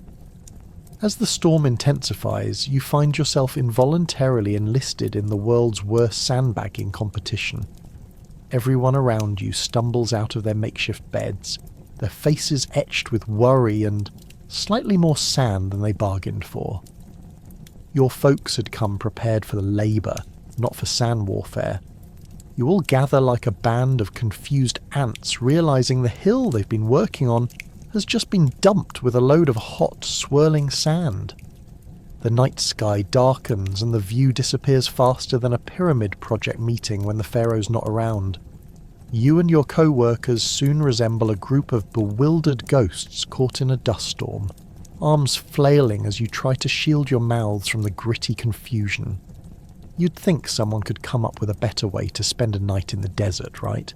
But alas, you are doomed to be swallowed in a cloud that feels suspiciously like a medieval spa that never got the memo about hygiene. You huddle together, your spirits rising through the thickness of the elements, even though your eyelids are heavy with the cliché of just 5 more minutes that has never seen an actual 5 minutes in the desert. And as the storm begins to whimper, you can almost hear it singing softly. Go to bed, you crazy cats. You can shave all the sand off tomorrow. But sleep is a distant dream, like that elusive unfinished pyramid looming over you like a door-to-door salesman. As morning breaks, if you can call it that in such a dusty haze, you find yourself faced with quite the mess. Your bedding is a crispy mishmash of sand and sweat, and your hair, let's just say it could convince even the most sceptical barber to flee in horror. Your fellow pyramid workers peek out from their sandy cocoons, looking like a group of mummified statues who forgot to strike a heroic pose. You can't help but take a moment to question the life choices leading up to this.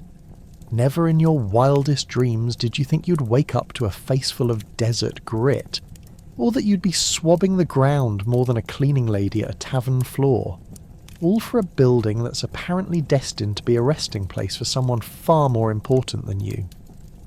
Breakfast is a brutal affair under normal circumstances, but the addition of sand makes it all feel like a culinary Russian roulette. You settle for a mouthful of something you're pretty sure is either stale bread or the remnants of the last night's mummification supplies. Whatever it is, all you hope is that you don't find a cursing sphinx lurking behind you, ready to drop a riddle about your breakfast choices. Finally, as the sun begins to rise, tentatively of course, as though it's afraid of catching sand in its own eyes. The workday looms ahead like a particularly heavy stone block.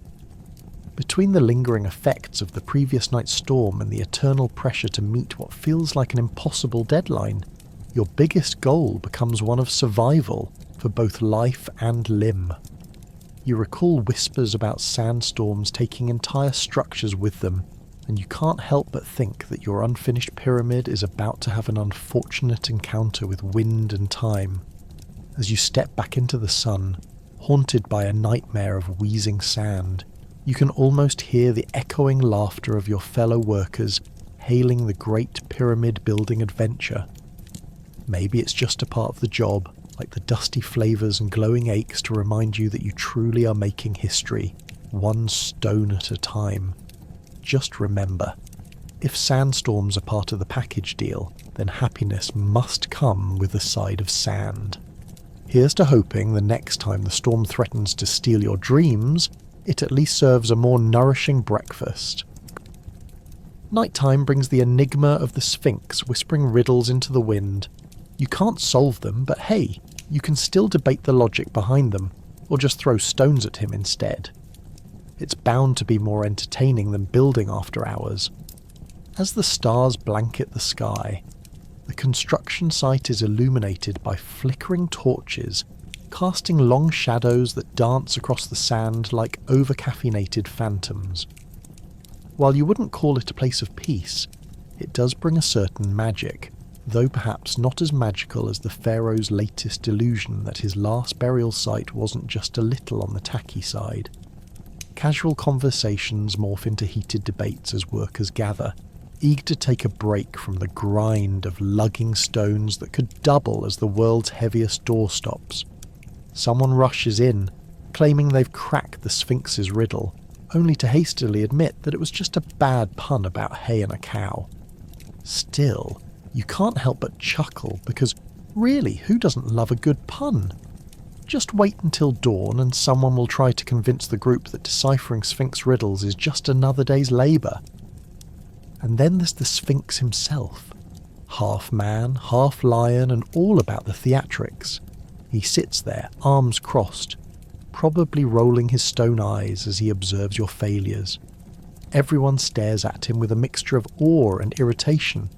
The whispers of his riddles twirl through the camp like a pesky fly. What walks on 4 legs in the morning, 2 legs at noon, and 3 legs in the evening?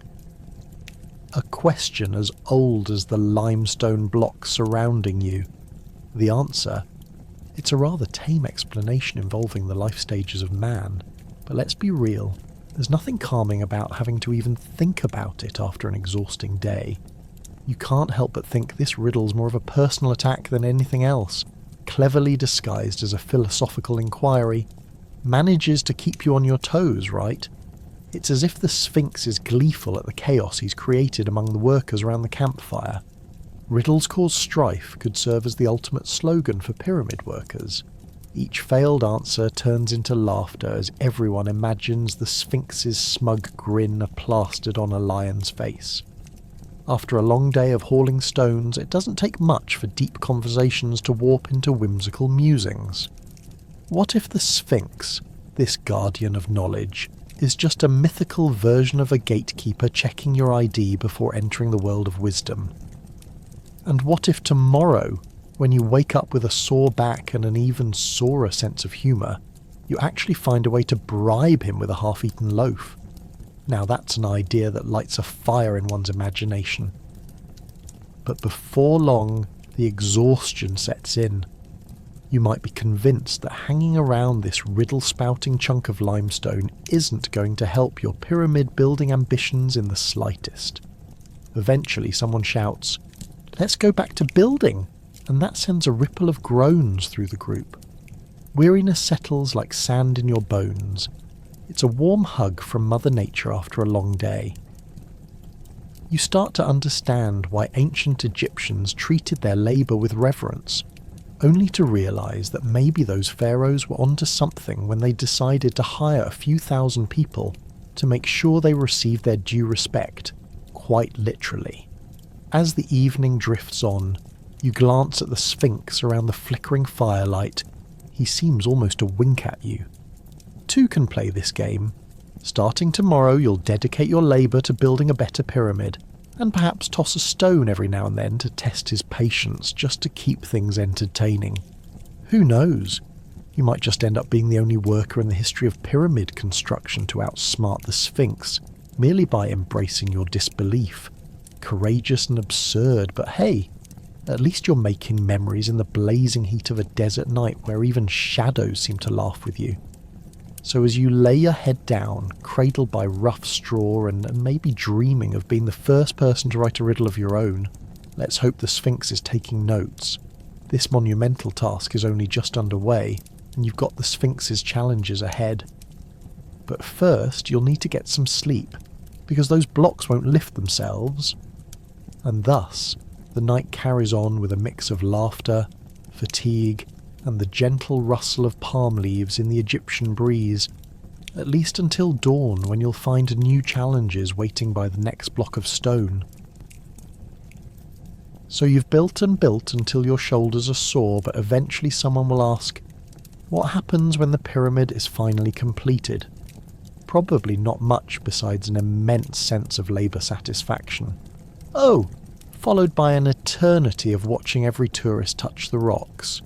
Sure, that big pointy structure is a monumental achievement, but you're not exactly sipping pina coladas on a beach. Instead, you're stuck surrounded by astonished visitors, poking at bricks and marvelling at the massive undertaking as if you can just pop out of the pyramid and shout, "Thanks for coming!" Once the last stone is in place, you stand back and survey the fruits of your labour. There it is, the Great Pyramid of Giza, an elegant geometrical masterpiece rising defiantly against the vast desert sands, like the ultimate "We Did It" banner. But what they don't tell you is that your name won't be engraved anywhere on it. No golden plaque for your contribution. Far from it. Instead, you'll be waving at tourists as they gawk with that similar look of astonishment that says, "Wow, I can't believe people did this without Wi-Fi." No one truly realises the agony behind the glory, right? Well, that's because you're too busy dreaming of better weather and a nice spa treatment for your blistered feet, while pretending to listen to a dusty historian drone on about how culturally important this pyramid is.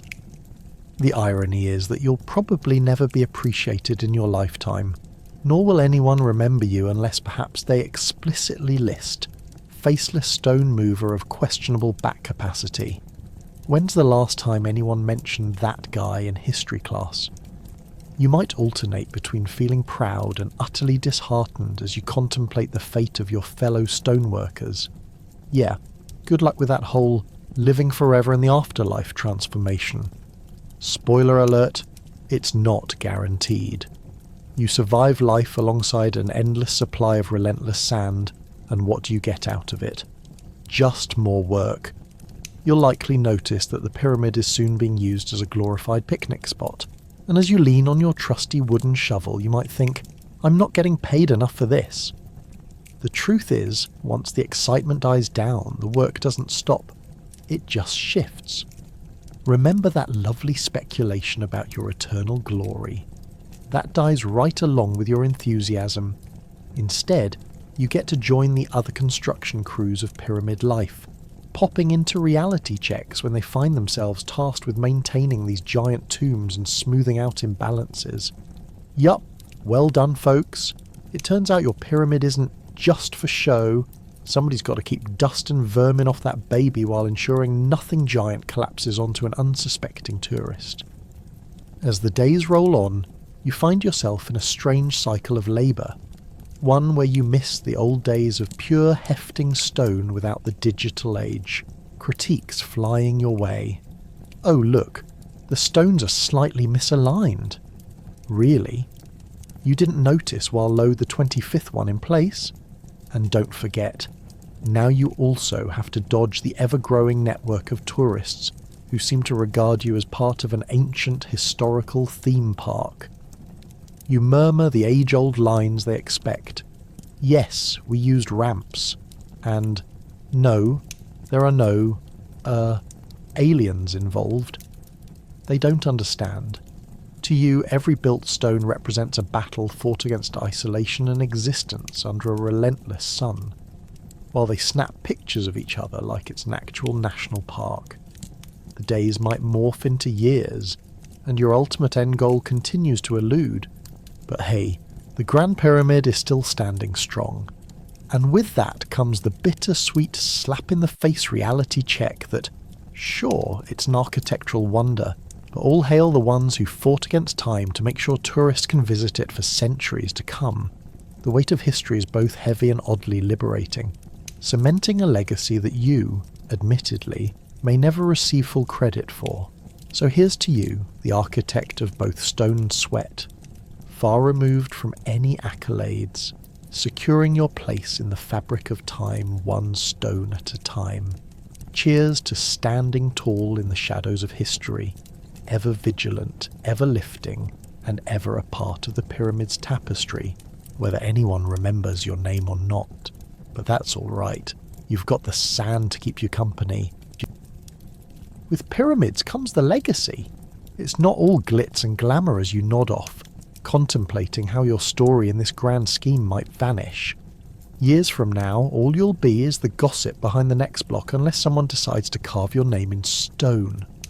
The fact is, most of the labourers who sweated under the blistering sun, lugging those massive stones, will be nothing more than whispers in the wind, a random mention in a dusty scroll buried under centuries of sand, only to be excavated by some enthusiastic archaeologists in a few millennia. Picture it. Your great-great-great-great-grandkids talking about you like you were just another average Joe of ancient Egypt who helped make the pharaoh's dreams come true. Meanwhile, you're sweating bullets and battling all sorts of amazing hardships, sandstorms, scorpions, and the occasional collapse of a stone block that might crush your toe. Where's the honour in that? It's like giving everything to be a legendary builder only to find out your whole life story will be summarised in a footnote. Unknown labourer. 4579. Not exactly the glory you imagined while chiselling stone under the furious sun, right? Slipping into a restless sleep, you begin to worry about how these glistening structures might overshadow individuals like you. What do the pyramids even mean, after all? You can already hear the Sphinx gossiping about how one of his best pals, an underappreciated labourer, accidentally dropped a stone. Meanwhile, the pyramid stands tall, basking in the spotlight, completely ignoring all those heavy lifting heroes behind the scenes. It's like the pyramids took the credit while you and your fellow masons, with their wet rags over their brows, stand in the back of the crowd clapping and hoping for a shout out. And what about all the brothers in arms that fought through rough patches, blemishing their arms with calluses and swatting at bugs? Does even one of them get a statue or a mural dedicated to them? No chance. When future historians sift through the sands of time to analyse each mortar joint and block placement, they're not thinking, yes, let's inquire about Finette, the incredible stone heaver. Or, did you know your pet, the guy who always got snacks for the workers, was vital to the pyramid's construction? You might roll your eyes and joke about how one day someone might document every guy who maybe had a flute at a break, but the truth tinges your heart like the fading sun as you wonder if civilizations to come will talk about how that certain tradition started because of your goofy antics at the construction site. Now there's a legacy worth defining. As twilight blankets the desert, you can't shake that feeling of utter insignificance. Who knew that simply lifting stones and digging through dirt would render you so utterly invisible? The irony is thick.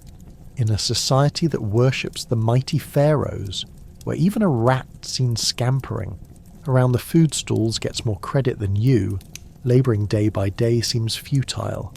Yet, as much as it stings, you can't deny that every stone you move is a brick in the foundation of history.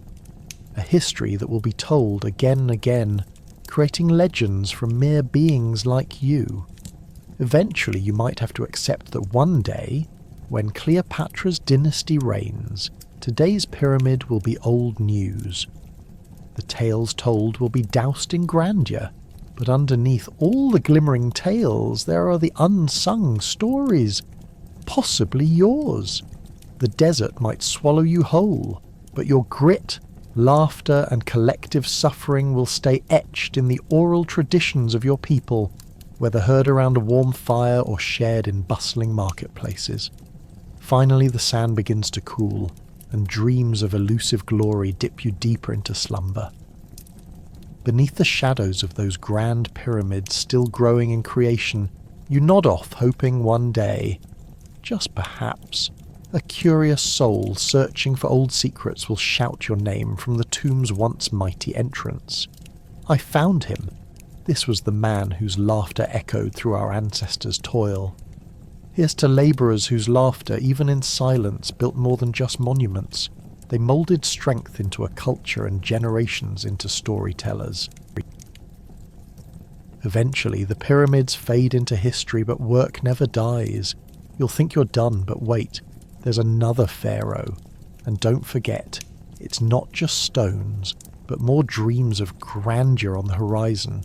Grab a block and jump back into the grind. You've successfully puzzled through everything from labour to logistics, and now it's time to embrace your newfound wisdom about pyramid life. Good luck. Though you may be sweaty, sore, and perhaps not smelling like roses, you have inadvertently become part of one of the greatest construction projects in history. But what happens when the last stone is laid, and the pharaoh's ambitious plan becomes just another stone-cold monument? Spoiler alert, it doesn't mean you get to retire. No, my friend. Life in ancient Egypt is more like a rotating door of monumental obligations. Just when you think you've exited, you get sucked back in. First, there's the inevitable call from the next rich guy looking to assert his influence by pushing for Egypt's newest architectural wonder. That's right. You'll find yourself trading your trusty stone blocks for decorative headdresses, while religious occupants of the afterlife keep spreading rumours about your skills. Did you hear? The stone lifter's here again. Build faster or face the great Sphinx's riddles, and for God's sake do not drop a rock. Your successor crew of builders isn't any different from you. Grimy, sarcastic, and mostly efficient. These guys are still scraping the mud from their sandals, and when they spot you, it's as if they've just seen a long-lost friend who owes them a drink. Oh look, it's our newly crowned expert. What's the scoop? Are you ready to heave more stones over our heads in a whirlwind of sweat and schemes? You shrug, accepting the challenge, but secretly wondering if the payoff is really worth the backache. Those days you thought were spent constructing solid foundations will haunt you. Every boulder is a reminder that society expects you to build giant stone tombs just to please a pharaoh who believes that giant artwork and bling will transport him into a happier afterlife. And considering what happened to the last pharaoh who was convinced he could defy death, you can't help but wonder, was it all worth it? Of course, not everyone believes in the afterlife. Some of your co-workers have their own theories about what goes on in the pyramid. Listen, one whispers while leaning on a heavy chisel. I've heard the pyramid is just a glorified sandcastle. Ever seen their plans? It's just someone's kid's messy drawing. Fortunately for you, old traditions and some sense of belief continue to fuel this absurd endeavour.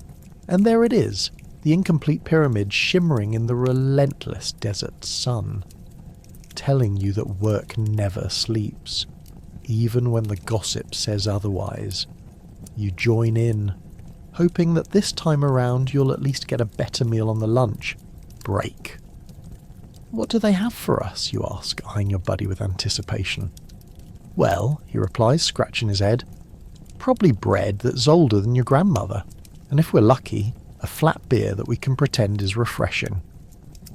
Another glorious feast ahead. As the workday unfolds, it feels as though someone should bottle the sweat and tears of labourers like you and sell it as premium perfume. Eau de pyramide, freshly squeezed disappointment and exhaustion with a hint of ancient grit. Yet as the sun dips and shadows stretch across the stark sand, you've become a small cog in the wheel of something much larger than yourself. Dusk at the construction site reveals the faint outlines of the Sphinx animated by a collective ambition. You hear the soft sounds of chisel hitting stone, and it becomes a dance, a rhythmic movement that draws you into a community. "You'll tell our stories, won't you?" one worker asks, lifting his chisel with an exaggerated flourish, as if addressing a crowd of the future. And as you carve out your own legacy within this monumental project, you realise that no matter how mundane or exhausting, every effort to build was also an effort to belong. So while the Grand Pyramid may remain daunting, your camaraderie here whispers a promise. Those stories won't fade. Neither will the echoes of laughter and the shared exhaustion. You'll hand off this knowledge and they'll pass it on again, an unbroken chain of human endeavour extending into eternity. In the end, while you may not have intergalactic fame or countless Instagram followers, you've contributed to the grandeur of history. You and your fellow pyramid builders will eventually be regarded as the unsung heroes of the ancient world, keeping the flame of creativity and collaboration alive. And if you're lucky, the next pharaoh will grace you with an actual throne to sit on during the lunch breaks. But until then, work never sleeps and the pyramids keep rising. Good luck.